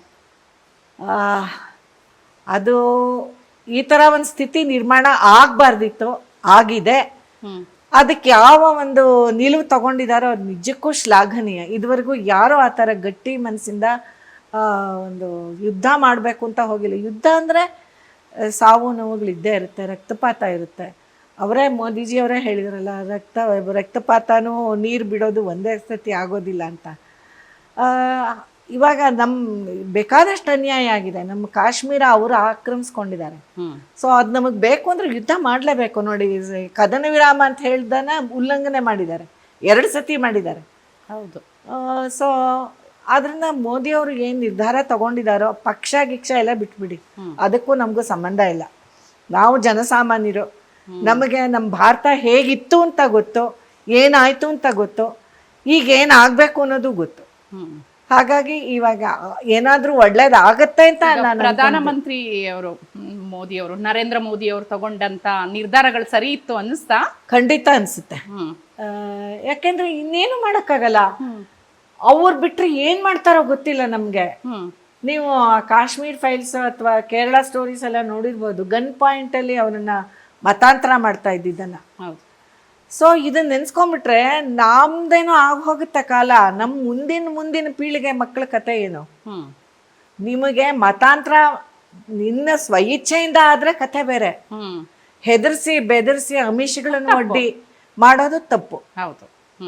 ಹಾಗಾಗಿ ಇವಾಗ ಅವ್ರು ಏನ್ ಮಾಡ್ತಿದಾರೋ ಒಂದು ಭಯ ಹುಟ್ಟಿಸಿದ್ದಾರೆ. ಮೊದ್ಲು ಪಾಕಿಸ್ತಾನ ಅಲ್ಲ, ಉಗ್ರರ ನಾಶ ಆಗ್ಬೇಕು. ಹೌದು. ಅವ್ರಿಗೆ ಒಂಥರ ಆ ರಕ್ತ ನೋಡಿದ್ರೆ ಖುಷಿ ಆಗುತ್ತೇನೋ ಅನ್ಸ್ಬಿಡುತ್ತೆ ಅವ್ರ ವರ್ತನೆ ಕಂಡ್ರೆ. ಆತ ಇರೋವಾಗ ಆ ಉಗ್ರರು ನಾಶ ಆಗ್ಬೇಕು. ಆ ಉಗ್ರರಿಗೆ ಯಾರ್ಯಾರು ಬೆಂಬಲ ಸೂಚಿಸ್ತಾರೋ ಅವರು ನಾಶ ಆಗ್ಬೇಕು. ಅದನ್ನೇ ಫೇಸ್ಬುಕ್ಗೂ ಬರೆದು ಹಾಕ್ಬಿಟ್ಟಿದ್ದೀನಿ. ಹೌದು, ನೀವು ಬಹಳಷ್ಟು ಆಕ್ಟಿವ್ ಆಗಿದ್ದೀರಾ, ಮಾಡ್ತಾ ಇರ್ತೀರಾ. ಹೌದು. ಸೊ ನೀವ್ ಯಾವಾಗಾದ್ರೂ ಕಾಶ್ಮೀರ್ಗೆ ಹೋಗಿದ್ದೀರಾ? ಇಲ್ಲ, ಹೋಗಿಲ್ಲ. ನಾನು ಇಲ್ಲ, ನನಗೆ ಏನ್ ಗೊತ್ತಾ, ನಂಗೆ ಅಷ್ಟೊಂದು ಟ್ರಾವೆಲಿಂಗ್ ಅಲ್ಲೆಲ್ಲ ನಂಗೆ ಅಂತ ಇಂಟ್ರೆಸ್ಟ್ ಏನಿಲ್ಲ. ಮನೆ. ಸೊ ಬಹಳಷ್ಟು ಬುಕ್ಸ್ಗಳು ಜೋಡಿಸ್ಕೊಂಡಿದ್ದೀರಾ? ಹಾ, ನಮ್ಮ ಮನೇಲಿ ಸ್ವಲ್ಪ ಇದುವರೆಗೂ ನಮ್ಮ ಯಜಮಾನ್ರು ತುಂಬಾ ಓದ್ತಾರೆ. ನಾನು ಸ್ಪಿರಿಚುವಲ್ ಬುಕ್ಸ್ ಇದೆ, ಇನ್ನು ಬೇರೆ ಬುಕ್ಸ್ಗಳು ಇದೆಯಾ? ಬೇರೆ ಬುಕ್ಸ್ಗಳು ಇದೆ. ಅದು ಅಂದ್ರೆ ಅದನ್ನ ಒಪ್ಪವಾಗಿ ಇಟ್ಟಿಲ್ಲ ಇನ್ನು. ಅದು ಒಂದ್ ಕಡೆ ಹೀಗಿಟ್ಟಿದೀವಿ, ಜೋಡಿಸ್ಬೇಕೆಲ್ಲ. ಈಗ ಏನಾಗೋಗಿದೆ ಅಂದ್ರೆ ಎಲ್ರು ಕೆಲಸ ಮಾಡಕ್ ಹೊಟ್ಟೋಗ್ತೀವಲ್ಲ, ಅದಕ್ ಮಾಡಕ್ಕೂ ಸಮಯ ಸಿಕ್ಕಿಲ್ಲ ನಮ್ಗೆ. ಹಾಗಾಗಿ ಇದು ತಕ್ಷಣಕ್ಕೆ ಏನ್ ಬೇಕೋ ಡಿಕ್ಷನರಿಗಳಿದೆ, ಅದ್ ನಮ್ಗೆ ಬೇಕೇ ಬೇಕು. ಡಿಕ್ಷನರಿ ಪದಬಂಧ ಮಾಡುವಾಗ ಸರಿ, ಯಾವ್ದಾದ್ರು ಒಂದ್ ತಕ್ಷಣ ನಮ್ಗೊಂದ್ ಪದದ ಅರ್ಥ ಗೊತ್ತಾಗ್ಲಿಲ್ಲ ಅಂತಂದ್ರೆ ಸಂಸ್ಕೃತ ಡಿಕ್ಷನರಿ ಕೂಡ ಇಟ್ಕೊಂಡಿದ್ದೀನಿ. ಹೌದು, ಅದೇ ನೋಡ್ತಾ ಇದ್ದೀನಿ. ಅದು ಎಲ್ಲ ಸ್ಪಿರಿಚುವಲ್ ಬುಕ್ಸ್ ಜಾಸ್ತಿ ಇದೆ ನಿಮ್ಮ ಹತ್ರ. ಹಾ, ಹೌದು. ಸ್ಪಿರಿಚುವಲ್ ಬುಕ್ಗಳು ಬಹಳಷ್ಟು ಇದೆ ಅನ್ಸತ್ತೆ. ಭಗವದ್ಗೀತೆ ಎಲ್ಲ ಇಟ್ಟಿದ್ದೀರಾ ಅನ್ಸತ್ತೆ. ನೀವು ನಿಮ್ಮ ಫೇವ್ರೇಟ್ ಯಾವುದು ಅಂದ್ರೆ ಯಾವ್ದಾದ್ರು ಪುಸ್ತಕ ಯಾವುದು, ಯಾರು ನಿಮ್ಮ ಫೇವ್ರೇಟ್ ಲೇಖಕ? ನನಗೆ S L Bhyrappa all time favourite. S L ಭೈರಪ್ಪನವರು. ಓಕೆ. ಅವರು ಒಂದೊಂದು ಕಾದಂಬರಿಲೂ ಕೂಡ ಎಷ್ಟು ಜೀವಂತಿಕೆ ಇರುತ್ತೆ ಅಂತಂದ್ರೆ ಹೌದಲ್ಲಪ್ಪ ಅಂತ ಅನ್ಸ್ಬಿಡುತ್ತೆ. ನೀವು ಇವಾಗ ಪರ್ವ ಓದಿದ್ದೀರಾ ನೀವು? ಇಲ್ಲ, ನಾನು ಓದಿಲ್ಲ. ಪರ್ವ ಓದಿಲ್ವಾ? ನೀವು ಪರ್ವಾನ ನೀವು ಮಹಾಭಾರತದ ಕಥೆನೇ ಆಗಿದ್ರು ಕೂಡ ಆ ಪಾತ್ರಗಳೆಲ್ಲ ಇವತ್ತಿಗೂ ಜೀವಿಸ್ತಾ ಇದೆ ಅಂತ ಅನಿಸ್ಬಿಡುತ್ತೆ. ಅದೇ ಇನ್ನೊಂದು ರೂಪದಲ್ಲಿ ಇದೆ ಅಂತ ಅಂದ್ರೆ ಅದು ಸಾರ್ವಕಾಲಿಕ. ಅವಳು ದ್ರೌಪದಿಯ ಸಂಕಟ ಏನಿದೆ ಅದು ಇವತ್ತಿಗೂ ಅಂತ ಸಂಕಟ ಅನುಭವಿಸೋ ಹೆಣ್ಮಕ್ಳಿದ್ದಾರೆ. ಹೌದು, ಆ ತರ ಶೋಷಣೆಗೊಳಗಾದವ್ರು ಇದ್ದಾರೆ, ಮಹಿಳೆಯರದು. ಅವಳು ಒಂದ್ ಕಡೆ ದುಃಖಿಸ್ತಾಳೆ. ಈ ಎಲ್ಲ ಪಾಂಡವ್ರಿಗೂ ಯುಧಿಷ್ಠಿರ, ಧರ್ಮರಾಜ ಒಬ್ಬನ್ ಬಿಟ್ರೆ ಇನ್ 4 ಜನ, ನಕುಲ ಸಹದೇವ ಅವ್ರ 3 ಜನನ್ ಬಿಟ್ರೆ ಈ ಭೀಮ ಮತ್ತೆ ಅರ್ಜುನಂಗೆ ಇವಳು ಯಾರನ್ನ ತುಂಬಾ ಪ್ರೀತಿಸ್ತಾ ಇದ್ಲು. ಅರ್ಜುನ ಇವಳನ್ನ ಶೌರ್ಯದಿಂದ ಪಡ್ಕೊಂಡ್ ಬಂದವನು. ಕುಂತಿ ಹಂಚ್ಕೊಳ್ಳಿ ಹಣ್ಣು ಹೊಂದಿದ್ದಕ್ಕೆ 5 ಜನಕ್ಕೂ ಹಂಚಲ್ಪಟ್ಲು ಅಷ್ಟೇ ಬಿಟ್ರೆ ಅರ್ಜುನನೇ ದ್ರೌಪದಿನ ಗೆದ್ದಿದ್ದು. ಆದ್ರೆ ಅವನು ಇನ್ನೊಬ್ಳನ್ನ ಮದುವೆ ಮಾಡ್ಕೊಂಡ. ಒಬ್ಳೇನು ಚಿತ್ರಾಂಗದೆ, ಉಲೂಪಿ, ಸುಭದ್ರೆ 3 ಜನನ ಮದುವೆ ಮಾಡ್ಕೊಂಡ ಅವನು. ಭೀಮ ಹಿಡಂಬಿನ ಮದುವೆ ಮಾಡ್ಕೊಂಡ. ಆಯ್ತಾ? ಅವ್ರಿಗೆಲ್ಲ ಬೇರೆ ಬೇರೆ ಮಕ್ಕಳು ಇದ್ರು. ಚಿತ್ರಾಂಗದೆ, ಉಲೂಪಿಯಿಂದ ಅರ್ಜುನಂಗೆ ಬೇರೆ ಮಕ್ಕಳಿದ್ರು. ಭೀಮನ್ಗೆ ಹಿಡಂಬೆಯಿಂದ ಘಟೋತ್ಕಚ ಇದ್ದ. ಆದ್ರೆ ಇವಳಿಗೆ ಯುಧಿಷ್ಠಿರ ಇವ್ರ 5 ಜನದಿಂದ 5 ಉಪ ಪಾಂಡವರು ಹುಟ್ಟಿದ್ರು.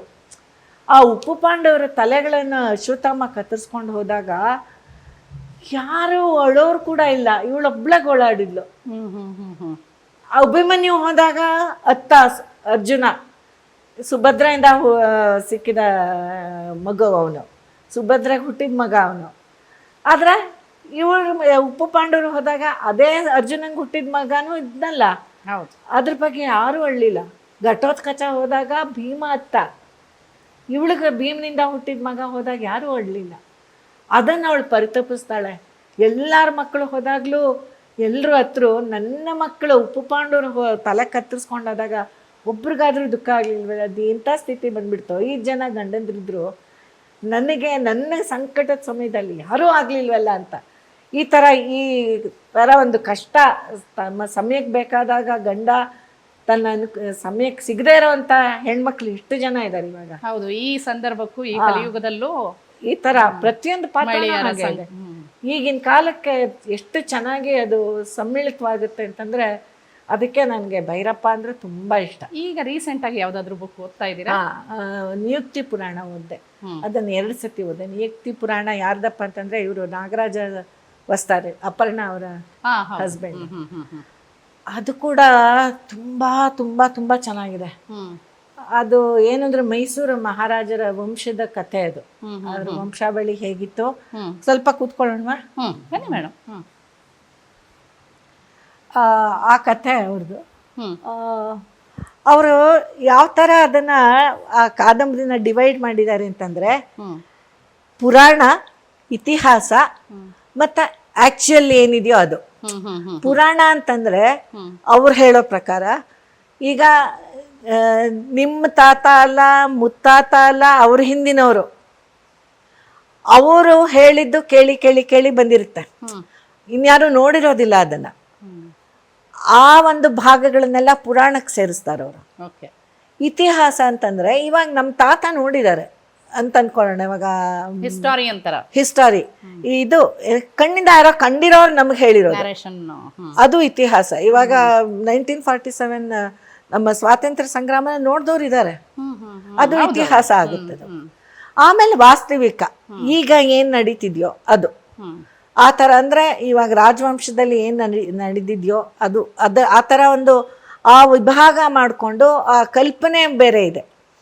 ಅದು ಅಂದರೆ ಅದಕ್ಕೆ ಯಾವ ಆಧಾರನೂ ಇಲ್ಲ. ಇತಿಹಾಸದ ಆಧಾರ ಆಗಲಿ, ಪುರಾಣದ ಆಧಾರ ಆಗಲಿ ಏನೂ ಇಲ್ಲ, ಬರೀ ಕಾಲ್ಪನಿಕವಾದ್ದು. ಅದು ಎಷ್ಟು ಚೆನ್ನಾಗಿದೆ ಅಂತಂದರೆ ನಮಗೆ ಮೈಸೂರಿನ ಇತಿಹಾಸ ಗೊತ್ತಾಗುತ್ತೆ ಅದರೊಳಗೆ. ಆಮೇಲೆ ಅವರ ಭಾಷಾ ಶೈಲಿ ಅದು ಒಂದು ಬೇರೆದೇ ಲೋಕಕ್ಕೆ ಕರ್ಕೊಂಡು ಹೊಟ್ಟೋಗುತ್ತೆ ನಮ್ಮನ್ನು. ನೀವು ಪುಸ್ತಕ ಪ್ರೇಮಿ ಹಾಗಾದ್ರೆ. ಹೌದು ಹೌದು, ಪುಸ್ತಕ ಪ್ರೇಮಿ ಅಂತಂದ್ರೆ ನನ್ ಮನೆ ಪುಸ್ತಕ ಕೆಲಸ ಮೇಳಕ್ಕೆಲ್ಲ ಮಾಡಕ್ಕಾಗಲ್ಲ. ಹೋಗ್ತಾ ಇರ್ತೀರಾ? ಇಲ್ಲ, ನಾ ಹೋಗಲ್ಲ, ನಂಗೆ ತುಂಬಾ ಹುಚ್ಚ ಹಿಡಿದ್ಬಿಡು. ಹೇಗೆ ಪುಸ್ತಕಗಳನ್ನ ತರಿಸ್ಕೋತೀರಾ? ಆನ್ಲೈನ್ ಈ ನಡುವೆ ನಾನು ಪುಸ್ತಕ ತರಿಸ್ಕೊಳ್ಳೋದು ಬಿಟ್ಬಿಟ್ಟಿದ್ದೀನಿ. ಯಾಕೆಂತಂದ್ರೆ ಅಲ್ಲಲ್ಲ, ಅವರ ಕಳ್ಸೋದು ಅಲ್ಲ, ಪುಸ್ತಕ ತಗೊಂಡ್ರೆ ಅದು ನನ್ನ ಕಾಲಕ್ಕೆ, ನನ್ನ ಗಂಡನ ಕಾಲಕ್ಕೆ ಮುಗಿಯುತ್ತೆ.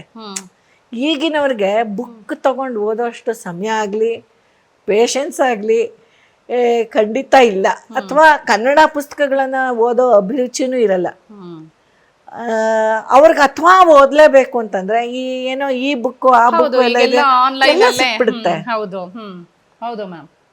ಸೊ ಆ ಪುಸ್ತಕಗಳ ಸಂಗ್ರಹಣೆ ಮಾಡೋದು ನಮ್ಗೆ ಉಪಯೋಗ ಅಂತ ಅನ್ಸಲ್ಲ. ಆಮೇಲೆ ಅದನ್ನ ಜೋಪಾನ ಮಾಡ್ಬೇಕು. ಇವಾಗ ಇದು ಇಷ್ಟು ಮಾಡಕ್ಕೆ, ಎಷ್ಟು ಜೋಪಾನ ಮಾಡಕ್ಕೆ ನಮಗ್ ಕಷ್ಟ. ಇನ್ನೂ ಒಂದಷ್ಟು ರೂಮಲ್ಲಿ ಇದೆ, ಅದನ್ನ ಇನ್ನೂ ಜೋಡ್ಸಕ್ಕೂ ಆಗಿಲ್ಲ ನಂಗೆ. ಈ ತರ ಇರುವಾಗ ನಾನ್ ಪುಸ್ತಕ ಕೊಂಡ್ಕೊಳಕ್ ಹೋಗಲ್ಲ. ಅದೇನೋ ಇದೆ. ಈಗಂದ್ರೆ ಹೇಗೆ ಮೇಡಮ್, ಪುಸ್ತಕ ಎಲ್ಲ ಪಬ್ಲಿಷರ್ಸ್ ಎಲ್ಲ ಪುಸ್ತಕ ಏನ್ ಮಾಡಕ್ಕಾಗತ್ತೆ, ಹೀಗೆ ಸಿಕ್ಕದಾಗ ಓದ್ಬಿಡೋದು. ಅದಕ್ಕೆ ಸುಧಾ ತರಿಸ್ಕೊಂಡ ಧಾರಾವಾಹಿಗಳು ಬರುತ್ತಲ್ಲ, ಕಂತುಗಳು, ಅದನ್ನ ಓದ್ತೀನಿ. ಇಲ್ಲ, ನನ್ನಂತ ಎಲ್ರೂ ನನ್ನಂತವ್ರ ಇರೋದಿಲ್ಲ ಅಂದ್ಕೊಳ್ಳಿ. ಬಟ್ ಇಲ್ಲಿ ನಮ್ಮನೆ ಸಿಚುವೇಶನ್ ಅಲ್ಲಿ ಹಾಗಿದೆ. ಆ ಥರ ಸಾಹಿತ್ಯದ ಬಗ್ಗೆ ಒಲವು ತೋರ್ಸೋಷ್ಟು ಪುರ್ಸೊತ್ತಿಲ್ಲ ಯಾರಿಗೂ. ಪಾಪ ಮಕ್ಕಳು ತುಂಬಾ ಸ್ಟ್ರೆಸ್ಡ್. ಮಗನೇ ಆಗ್ಲಿ, ಸೊಸೆನೇ ಆಗ್ಲಿ, ಅವ್ರಿಗೆ ಓದಕ್ಕೆ ಎಲ್ಲಿ ಟೈಮ್ ಇರುತ್ತೆ. ಹೌದು, ಈ ಓದ್ಬೇಕು ಅಂದ್ರೆ ಈ ಬುಕ್ಗಳು ನೀವು ಹೇಳ್ದಂಗೆ ಎಲ್ಲರೂ ಈ ಜನರೇಷನ್ ಅವರಂತೂ ಆಲ್ಮೋಸ್ಟ್ ಫ್ಲೈಟ್ ಅಲ್ಲಿ ಹೋಗ್ಬೇಕಾದ್ರೆ, ಟ್ರೈನ್ ಅಲ್ಲಿ ಹೋಗ್ಬೇಕಾದ್ರೆ ಓದ್ತಾ ಆಲ್ಮೋಸ್ಟ್ ಮೊಬೈಲ್ ಅಲ್ಲಿ ಇರುತ್ತೆ, ಕೈಯಲ್ಲಿ ಹಿಡ್ದೋಗಾಗಿರಲ್ಲ. ಹೌದು. ಓಕೆ, ಆಮೇಲೆ ಅವ್ರಿಗೆ ಅದು ಸುಲಭ ಅದು ಓದಕ್ಕೆ. ನಿಮ್ಮ ಆಲ್ ಟೈಮ್ ಫೇವ್ರೆಟ್ ಯಾವುದು ಪುಸ್ತಕ? ನನಗೆ ಆಲ್ ಟೈಮ್ ಫೇವ್ರೆಟ್ ಭೈರಪ್ಪನವರ ಅವರು ಅಭಿಮಾನಿ ನೀವು? ಹೌದು. ಆಮೇಲೆ VM ಇನಾಮ್ದಾರ್ ಅಂತ ಇದ್ರು, ಅವ್ರದ್ದು ಚಿತ್ರಲೇಖ ಅಂತ ಒಂದು ಕಾದಂಬರಿ. ಅದು ನಮ್ಗೆ ಕಾಲೇಜಲ್ಲಿ ಟೆಕ್ಸ್ಟ್ ಆಗಿತ್ತು. ಅದಕ್ಕೆ ಮುಂಚೆನೆ ನಾವು ಓದ್ಬಿಟ್ಟಿದೆ. ಟೆಕ್ಸ್ಟ್ ಆಗಿದ್ದು ನನಗೆ ಖುಷಿ ಆಗೋಯ್ತು. ಅಷ್ಟು ಒಂಥರ ನಿಜವಾಗ್ಲೂ ಅವ್ರುಗಳೆಲ್ಲ ಎಷ್ಟು ಚೆನ್ನಾಗಿ ಬರೀತಿದ್ರಪ್ಪ ಅಂತ ಅನ್ಸುತ್ತೆ. ನಿಮಗೆ ಹವ್ಯಾಸ ಇದೆಯಾ ಬರೆಯೋ ಅಂಥದ್ದು? ಸೀರಿಯಸ್ ರೈಟರ್ ಅಲ್ಲ, ಒಂಥರ ತಲೆ ತಿಕ್ಕಲ್ ತಿರುಗ್ದಾಗ ಏನಾದ್ರೂ ಒಂಚೂರು ಬರಿತೀನಿ ಅಷ್ಟೇ. ಓಕೆ, ಏನಾದ್ರೂ ಅಂದ್ರೆ ಅಫಿಷಿಯಲ್ ಪಬ್ಲಿಷ್ ಆಗಿದ್ಯಾ ಅಥವಾ? ಇಲ್ಲ, ಪಬ್ಲಿಷ್ ಎಲ್ಲ ಮಾಡಕ್ಕಿಲ್ಲ, ಅಷ್ಟೇ. ನಂದೇನಿದ್ರು ಫೇಸ್ಬುಕ್ಗೆ ಸೀಮಿತ. ಆದ್ರೂ ನೀವು ನಿಮ್ಮ ಜನರೇಷನ್ ಅವರು ಫೇಸ್ಬುಕ್ ಅಲ್ಲಾಗ್ಲಿ, ಸೋಷಿಯಲ್ ಮೀಡಿಯಾದಲ್ಲಾಗ್ಲಿ ಆಕ್ಟಿವ್ ಆಗಿರೋದು ನಿಜವಾಗ್ಲೂ ಅಂದ್ರೆ ಅಲ್ಲಿ ನೀವು ಅಷ್ಟು ಅಪ್ಡೇಟೆಡ್ ಆಗಿರ್ತೀರಲ್ಲ ಅಷ್ಟೇ. ಇನ್ನು ಅದಕ್ಕೆ ಮುಂದಕ್ಕೆ ಏನು ಹೇಳ್ಬೇಡಿ. ಇನ್ಸ್ಟಾಗ್ರಾಮ್ ಎಲ್ಲ ಇಲ್ಲ, ನಂಗೆ ಅದಷ್ಟು ಪೇಷನ್ಸ್ ಇಲ್ಲ. ಅದ್ರೊಳಗೆ ಒಂದ್ ನೋಡಕ್ ಹೋದ್ರೆ ಇನ್ನೊಂದು ಅದ್ರ ಜೊತೆಗೆ ಸೇರ್ಕೊಂಡು ಏನೇನೋ ಬರುತ್ತೆ. ಅಷ್ಟಿಲ್ಲ. ನನಗೆ ಏನ್ ಬೇಕೋ ಅದು. ನಾನು ನನಗಿರೋ ಸ್ನೇಹಿತರ ವಲಯದಲ್ಲಿ ತುಂಬಾ ಜನ ರೈಟರ್ಸ್ ಇದ್ದಾರೆ, ಒಳ್ಳೊಳ್ಳೆ ರೈಟರ್ಸ್ ಇದ್ದಾರೆ. ಗೀತಾ BU ಮತ್ತು ಶಾಂತಾ ನಾಗರಾಜ್, ಇನ್ನೂ ತುಂಬಾ ಜನ ಇದ್ದಾರೆ. ಅಪರ್ಣ ಮತ್ತೆ ಪಲ್ಲವಿ ರಾವ್ ಅಂತ. ಅವರಂತೂ ಎಷ್ಟು ಅಗಾಧವಾದ ವಿಷಯಗಳನ್ನ ಅವರು ತಲೆಯಲ್ಲಿ ತುಂಬಿಸ್ಕೊಂಡಿದ್ದಾರೆ ಅಂತಂದ್ರೆ, ಅವ್ರು ಬರೆಯೋ ಯಾವುದೇ ಆರ್ಟಿಕಲ್ ಅನ್ನು ನಾನು ಮಿಸ್ ಮಾಡ್ಕೊಳ್ಳೋದಿಲ್ಲ. ಮತ್ತೆ ಮಾಲಿನಿ ಗುರುಪ್ರಸನ್ನ ಅಂತಿದ್ದಾರೆ, ಅವರು ಅಷ್ಟೇ. ಕಾವ್ಯವಾಚನ, ರನ್ನನ ಕಾವ್ಯದ ಬಗ್ಗೆ ಅವರು ತುಂಬಾ ಒಲವು. ಗದಾಯುದ್ಧ ಅದ್ರ ಬಗ್ಗೆ ಎಲ್ಲ ಬರೀತಾ ಇರ್ತಾರೆ. ಸೊ ಹಾಗಾಗಿ ನನಗೆ ಏನ್ ಬೇಕೋ ನನ್ನ ಇಷ್ಟದ್ದು ಅದು ನನಗೆ ಫೇಸ್ಬುಕ್ ಅಲ್ಲಿ ಸಿಗುತ್ತೆ. ಸೊ ನೀವು ಫೇಸ್ಬುಕ್ ಹೌದು ನಾನು ಅದನ್ನ ಸದ್ಬಳಕೆ ಮಾಡ್ಕೊತಾ ಇದ್ದೀನಿ. ಸೊ ನೀವು ಪುಸ್ತಕ ಪ್ರೇಮಿ? ಪುಸ್ತಕ ಪ್ರೇಮಿನೇ. ಅದೇ ನಾನು ನಿಮ್ಗೆ ಹೇಳಕ್ ಹೊರಟಿದ್ದು. ನಾ ಎಷ್ಟು ಪುಸ್ತಕ ಪ್ರೇಮಿ ಅಂತಂದ್ರೆ, ಅದನ್ನ ಓದಕ್ ಶುರು ಮಾಡಿದ್ರೆ ನಾ ಊಟ ನಿದ್ದೆ ಎಲ್ಲ ಬಿಟ್ಬಿಡ್ತೀನಿ. ಶುರು ಮಾಡ್ಕೊಂಡ್ರೆ ಅದು ಓದು ಮುಗಿಸೋ ತನಕ ನಾನು ಅದನ್ನ ಪಕ್ಕಕ್ಕಿಡೋದಿಲ್ಲ, ಬೇರೆ ಕೆಲಸಗಳು ನಡೆಯೋದಿಲ್ಲ.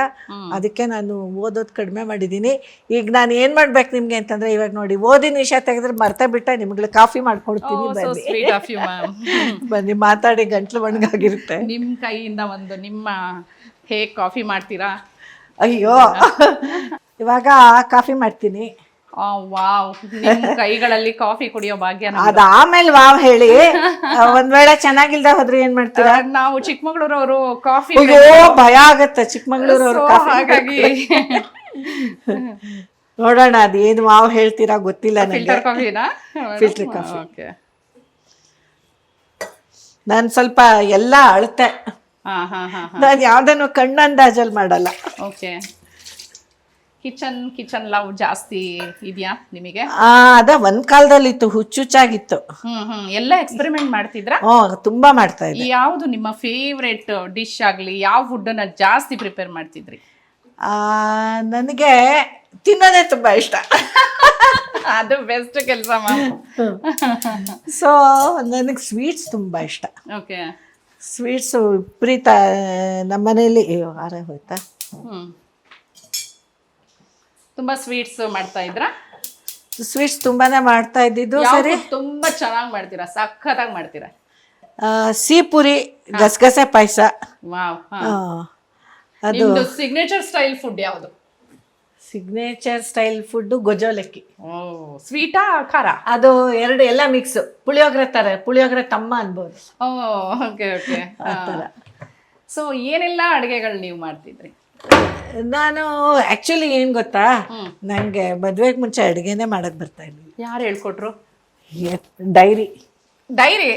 ನಾನು ಮದ್ವೆಗೆ ಮುಂಚೆ ಒಂದ್ ಡೈರಿ ಇಟ್ಕೊಂಡ್ಬಿಟ್ಟು ನಮ್ಮ ಅಮ್ಮನ ಹತ್ರ ಎಲ್ಲಾನು ಅಳತೆ ಪ್ರಕಾರ ಬರ್ಕೋತಾ ಇದೆ. ಯಾವ್ದ್ರಲ್ಲಿ ಎಲ್ಲಿಂದ ಗೊತ್ತಾ, ಕುಕ್ಕರ್ ಜೋಡಿಸುವುದು, ಸ್ಟವ್ ಹಚ್ಚುವುದು. ಸ್ಟವ್ ಹಚ್ಚ ಅಲ್ಲಿ ಸ್ಟವ್ ಹಚ್ಚೋದು ಒಂದೇ ತರ ತಾನು ಹಚ್ಚೋದು. ನಂತರ 2 ನಿಮಿಷದ ನಂತರ ಆಫ್ ಮಾಡೋದು, ಆ ತರನೇ ಬರ್ಕೊಳ್ತಿದ್ರ? ಇಲ್ಲ, ಆ ತರ ಇಲ್ಲ. ಒಟ್ಟಲ್ಲಿ ಕುಕ್ಕರ್ ಜೋಡಿಸೋದು ಅಂತ ಬರ್ಕೋತಾ ಇದ್ದೆ. ಓಕೆ. ಸಕ್ಕರೆ ಹೇಗಿರ್ಬೋದು? ಇಲ್ಲ ಪರವಾಗಿಲ್ಲ, ಮೀಡಿಯಂ. ನೀವು ಹೇಗೆ ಹಾಗೆ ನಾವೆಲ್ಲದಕ್ಕೂ ಅಡ್ಜಸ್ಟ್ ಆಗ್ತೀವಿ. ನಮ್ಮ ಮನೇಲಿ ಏನಪ್ಪಾ ಅಂದ್ರೆ ಸಕ್ಕರೆ ಯಾರು ತಿನ್ನಲ್ಲ. ಓಕೆ. ಎಲ್ಲ ಸ್ವೀಟ್ ತಿಂತೀವಿ, ಸಕ್ಕರೆ ತಿನ್ನಲ್ಲ. Okay. Diet conscious. Diet conscious ಅಲ್ಲ, ನಮ್ಗೆ ಅಭ್ಯಾಸ ಆಗೋಗಿದೆ. ಬೆಲ್ಲ ಯೂಸ್ ಮಾಡ್ತೀರಾ ಏನಾದ್ರು? ಇಲ್ಲ, ಇದು sugarless, sugar free sugar. Okay okay. ಇದನ್ನ ಉಪಯೋಗಿಸ್ತೀವಿ. ಸೊ ನಿಮ್ಮ ಸಿಗ್ನೇಚರ್ ಸ್ಟೈಲ್ ಫುಡ್ ಹೇಳಿದ್ರೆ ಅದೇ ಪುಳಿಯೋಗರೆ ತರದ್ದು? ಪುಳಿಯೋಗರೆ ತಮ್ಮ, ಗೊಜ್ಜಲಕ್ಕಿ ಅಂತೀವಿ ನಾವು, ಅವಲಕ್ಕಿದು. ಓಕೆ. ಸೊ ನೀವು ಆಗ ಶೂಟಿಂಗ್ ಹೋಗ್ಬೇಕಾದ್ರೆ ಬಾಕ್ಸ್ ಎಲ್ಲ ಮನೆಯಿಂದಾನೆ ತಗೊಂಡು ಹೋಗ್ತೀರಾ? ಈಗಲೂ ಹಾಗೇನಾ? ಈಗಲೂ ಹಾಗೆ. ಅಲ್ಲಿ ತಿನ್ನೋದಿಲ್ಲ? ಅಲ್ಲಿ ತಿನ್ನಲ್ಲ. ಹೊರಗಡೆ ಫುಡ್ಗಳು? ಹೊರಗಡೆ ಫುಡ್ ತಿಂತೀನಿ, ಶೂಟಿಂಗ್ ಫುಡ್ ತಿನ್ನಲ್ಲ. ಇಷ್ಟ ನಿಮ್ಗೆ ಹೊರಗಡೆ ಆದ್ರೆ? ಮಸಾಲೆ ದೋಸೆ ತುಂಬಾ ಇಷ್ಟ ನಂಗೆ. ಉಡುಪಿ ಕೃಷ್ಣ ಭವನದ ಮಸಾಲೆ ದೋಸೆ, ಅದು ಬಳೆಪೇಟೆ ಉಡುಪಿ ಕೃಷ್ಣ, ಗಾಂಧಿ ಬಜಾರಲ್ಲೂ ಇದೆ. 2 ಕಡೆ. ನಿಮಗೆ ಸರ್ ಮೆಚ್ಚಿಸ್ಬೇಕು ಅಂದ್ರೆ ಉಡುಪಿ ಕೃಷ್ಣ ಕರ್ಕೊಂಡು ಹೋಗಿ ಒಂದು ಮಸಾಲೆ ದೋಸೆ ಕೊಡಿಸ್ತಿದ್ರ? ಅವ್ರು ಆತರ ಮೆಚ್ಚೋ ಪ್ರಯತ್ನ ಇಲ್ಲ, ಯಾವತ್ತೂ ಮಾಡಿಲ್ಲ ಬಿಡಿ. ಓಕೆ. ನಿಮ್ಮ ಮದ್ವೆ ಆದ ನಂತರ ಅದು ಸ್ವಲ್ಪ ಹೇಳಿ ಮೇಡಮ್, ಹೇಗಿತ್ತು ನಿಮ್ಮ ಫ್ಯಾಮಿಲಿ ಲೈಫ್, ಹೇಗಿತ್ತು ಅಂತ?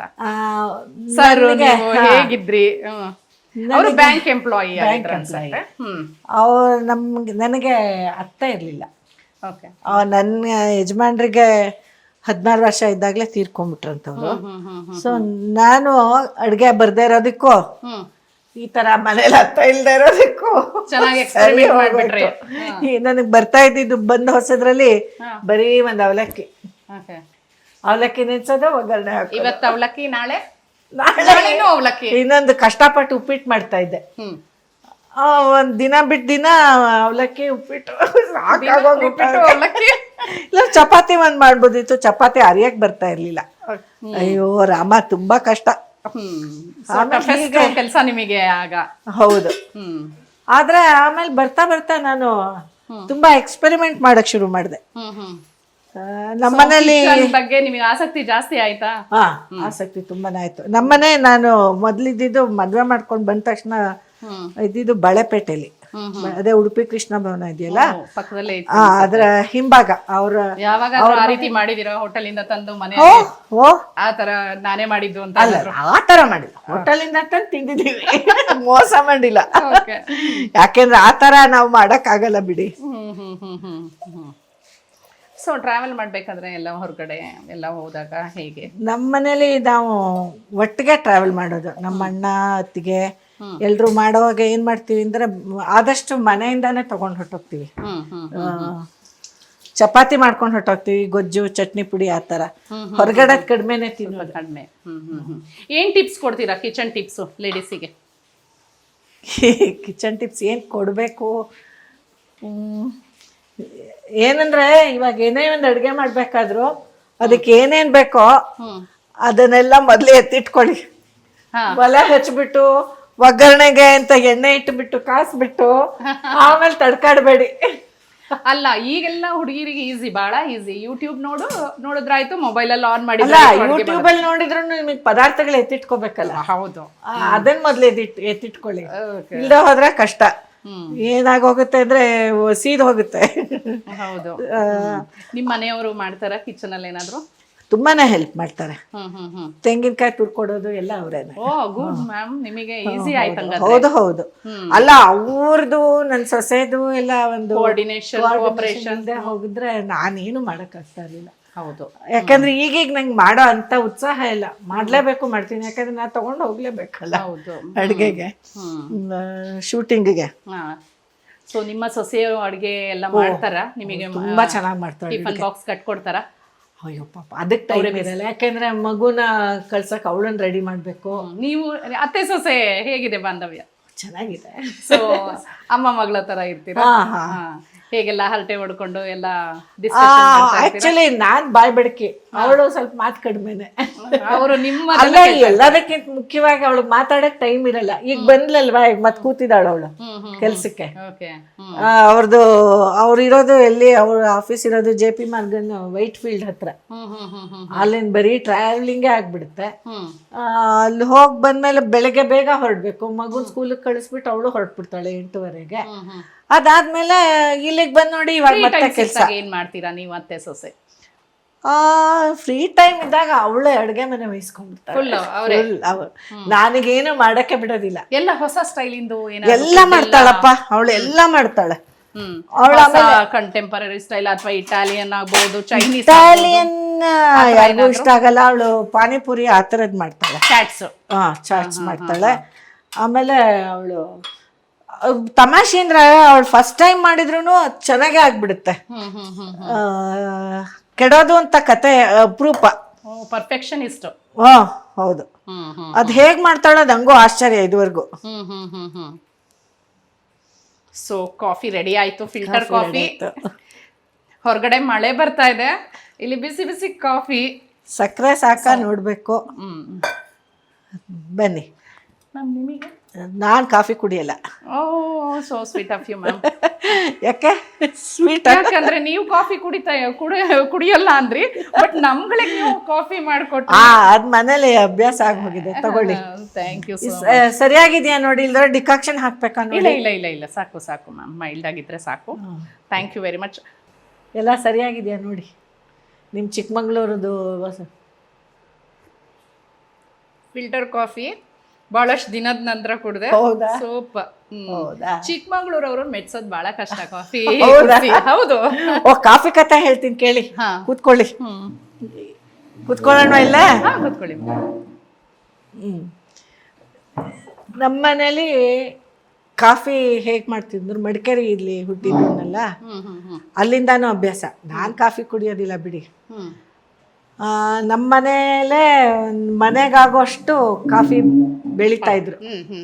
ಆ ಕಾಫಿನ ಬಿಡಿಸಿ ಅಲ್ಲೇ ತೋಟದಲ್ಲಿ ಹಿತ್ಲಲ್ಲಿ ಬೆಳೆಯತ್ತಲ್ಲ ಆ ಥರ, ಅಲ್ಲೇ ಬೆಳೆದಿದ್ದನ್ನ ತಂದು ಅದನ್ನ ಏನ್ ಮಾಡ್ಬೇಕು, ಒಣಗಿಸಿ ಆಮೇಲೆ ಅದನ್ನ ಮನೇಲೆ ಹುರಿದು ಪ್ಲಾಂಟೇಶನ್ಗೆ, ಆಮೇಲೆ ಪೀಬೆರಿ ಇದೆರಡನ್ನು ಒಂದು ರೇಷಿಯೋದಲ್ಲಿ ಮಿಕ್ಸ್ ಮಾಡಿ ಹುರಿದು ಅವಾಗ ಕಾಫಿ ಪುಡಿ ಮಾಡಿ ಅವಾಗ ಡಿಕಾಕ್ಷನ್ ಹಾಕಿ ಅವಾಗ ಕುಡಿಯೋದು. ಫ್ರೆಶೆಸ್ಟ್. ಹೌದು, ಫ್ರೆಶ್ ಕಾಫಿ ಅದು. ಆಕ್ಚುಲಿ ಈಗೆಲ್ಲ ಅದ್ರ ಜೊತೆ ಇಲ್ಲೆಲ್ಲ ಒಂದು 2-3 ಸ್ಟೆಪ್ಸ್ ಹಾಗೆ ಈಗ ಮಾಲ್ಗಳಲ್ಲಿ ಬಂದಿರುತ್ತೆ. ಅಷ್ಟ್ರೊಳಗ ಅದು ಇನ್ಸ್ಟೆಂಟ್ ಕಾಫಿ ಆಗೋಗಿರುತ್ತೆ. ಅದ್ರದ್ದು ಟೇಸ್ಟ್ ಸಿಗಲ್ಲ.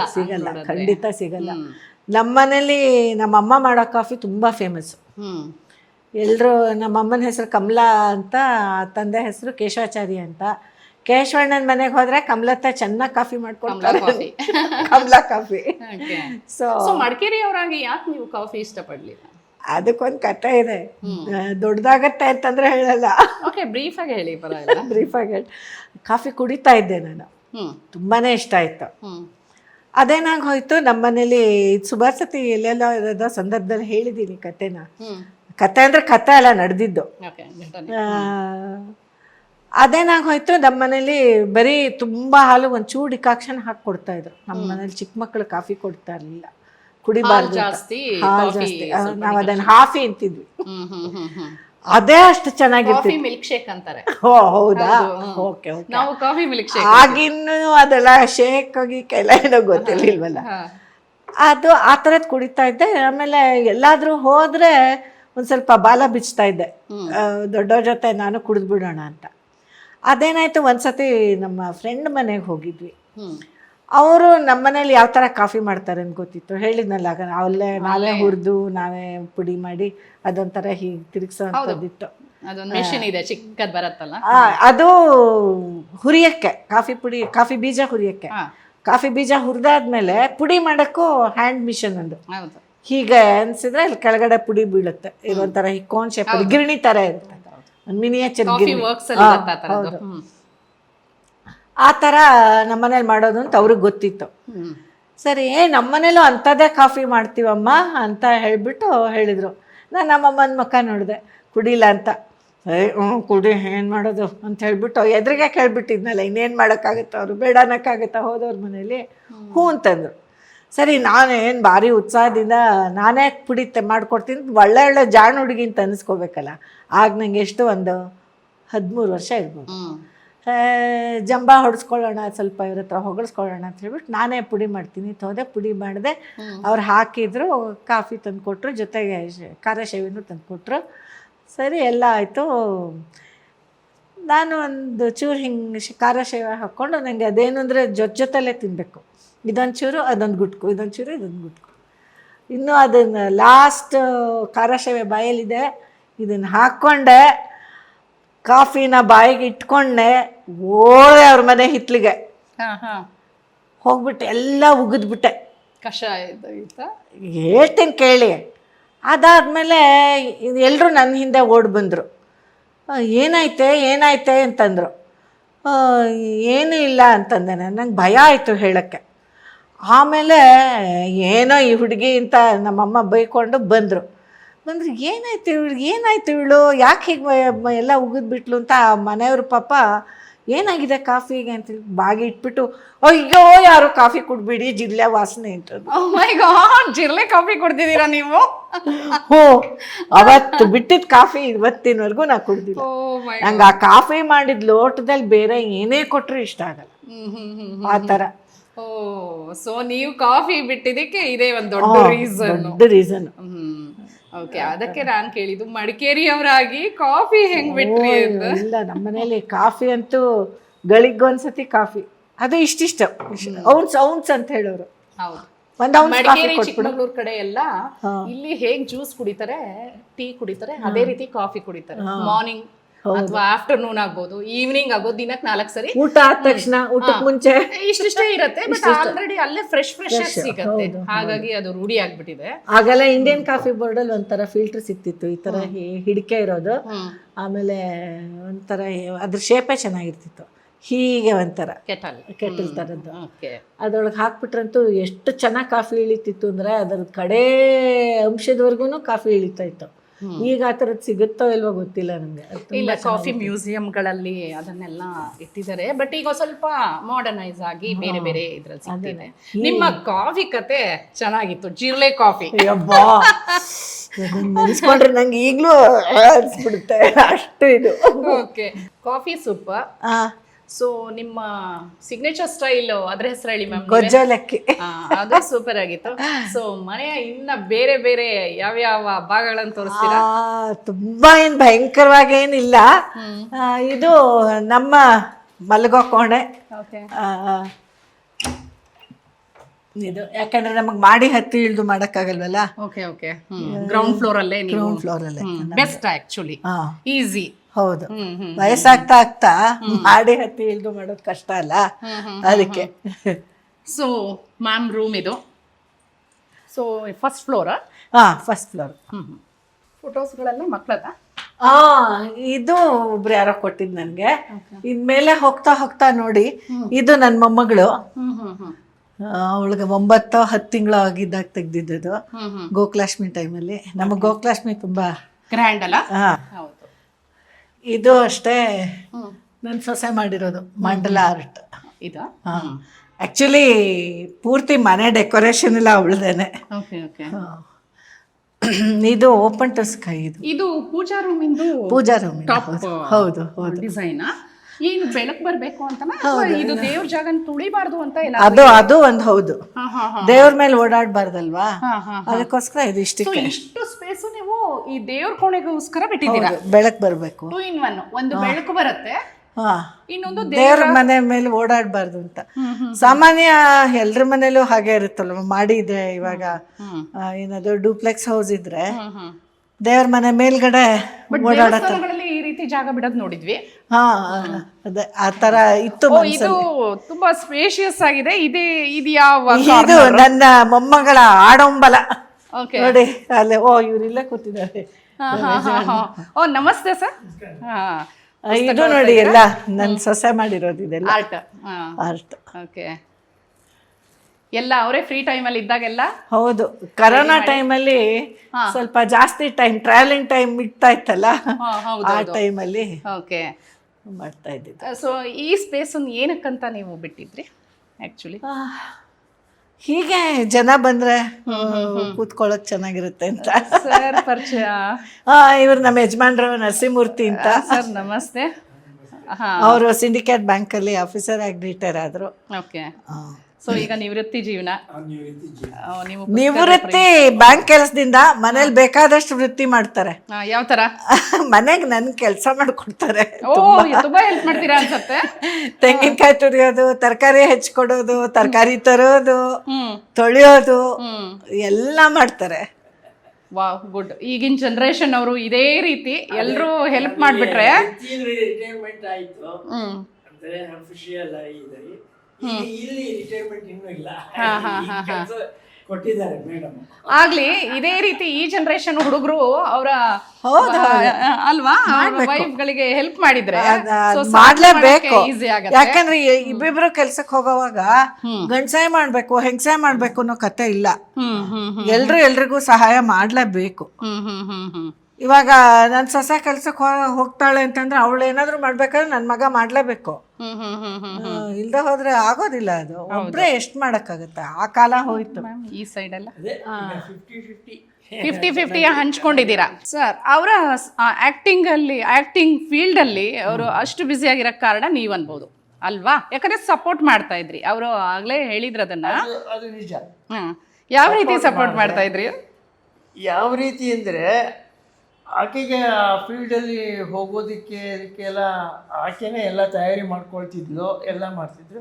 ಆಯ್ತಮ್ಮ ನೀನು ಮುಂದುವರಿಸು ಅಂತ ಹೇಳಿ ಅಷ್ಟರ ಮಟ್ಟವಾಗಿ ನಾನು ಎಂಕರೇಜ್ ಮಾಡ್ತೀನಿ. ಆದರ್ಶ ದಂಪತಿಗಳ ಬೇಕಾದಷ್ಟು ಜಗಳ ಮಾಡ್ತೀವಿ.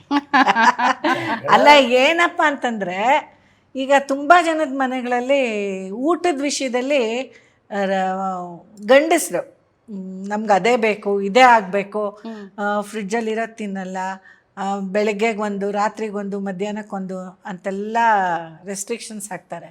ಇವ್ರ ಪಾಪ ಹಾಗೆಲ್ಲ ಮಾಡಲ್ಲ, ಎಲ್ಲದಕ್ಕೂ ಅಡ್ಜಸ್ಟ್ ಮಾಡ್ಕೋತಾರೆ. ಓಕೆ. ನಾನೇನು ಕೊಟ್ಟರೆ ಅದನ್ನು ತಿಂತಾರೆ. ಅದು ತುಂಬ ಇಂಪಾರ್ಟೆಂಟು. ನೆಮ್ಮದಿಯಾಗಿ ಹೋಗ್ಬೋದು. ಏನೋ ಅವತ್ತೊಂದಿನ ಮಾಡೋಕ್ಕಾಗಲಿಲ್ವಾ, ಚಟ್ನಿ ಪುಡಿನೋ ಉಪ್ಪಿನಕಾಯಿ ರಸದಲ್ಲೋ ಕಲಿಸ್ಕೊಂಡು ತಿಂತಾರೆ. ಆಮೇಲೆ ಮೊಮ್ಮಗಳನ್ನ ನೋಡ್ಕೋತಾರೆ. ಅದು ತುಂಬ ಇಂಪಾರ್ಟೆಂಟು. ಸೊ ನೀವು ಲಕ್ಕಿ. ನಾನು ಲಕ್ಕಿನೇ. ನನಗಿಂತ ಜಾಸ್ತಿ ಇವ್ರು ಕೆಲಸ ಮಾಡ್ತಾರೆ ಅಂತ ನಾನು ಅನ್ಕೋತೀನಿ. ಇದಕ್ಕೆ ನೀವೇನು ಹೇಳ್ತೀರಾ ಸರ್? ನನಗೆ ಈ ಥರ ಇರೋದು ಒಳ್ಳೇದೇನೆ. ಒಂಥರ ಐಡಲ್ ಬ್ರೈನ್ ಡೆವಿಲ್ಸ್ ವರ್ಕ್ಶಾಪ್ ಅನ್ನೋ ಥರ ಓಕೆ ಅಂತ ಹೇಳ್ತಾರೆ. ಅದು ಈ ಥರ ನಾವು ಆಕ್ಟಿವ್ ಆಗಿದ್ದರೆ ಈ ಏಜಲ್ಲಿ after the retirement from the job ನಾವು ಈ ಥರ ಇದ್ದರೆ ಬಹಳ ಒಳ್ಳೆಯದು, ಆರೋಗ್ಯ. ಅದಕ್ಕೋಸ್ಕರ ನಾನು ಅದಕ್ಕೆ ಸೇರ್ಕೊಳ್ತೀನಿ. ಅದಲ್ಲದೆ ನಾನು ಇವಳನ್ನ ಮದುವೆ ಆಗೋಕ್ಕೆ ಮುಂಚೆನೂ ಅಷ್ಟೇ ನನ್ನ ಅಕ್ಕಂದಿರಸು ನಮ್ಮ ತಂದೆ, ನನ್ನ ತಾಯಿ ಇರಲಿಲ್ಲ. ನನ್ನ ತಾಯಿನ ನನಗೆ 17 ವರ್ಷ ಇರೋವಾಗಲೇ ಕಳ್ಕೊಂಡೆ. ಅದಾದಮೇಲೆ ನನ್ನ ಅಕ್ಕಂದರೆ ನನ್ನನ್ನು ನೋಡ್ಕೊಳ್ತಿದ್ರು.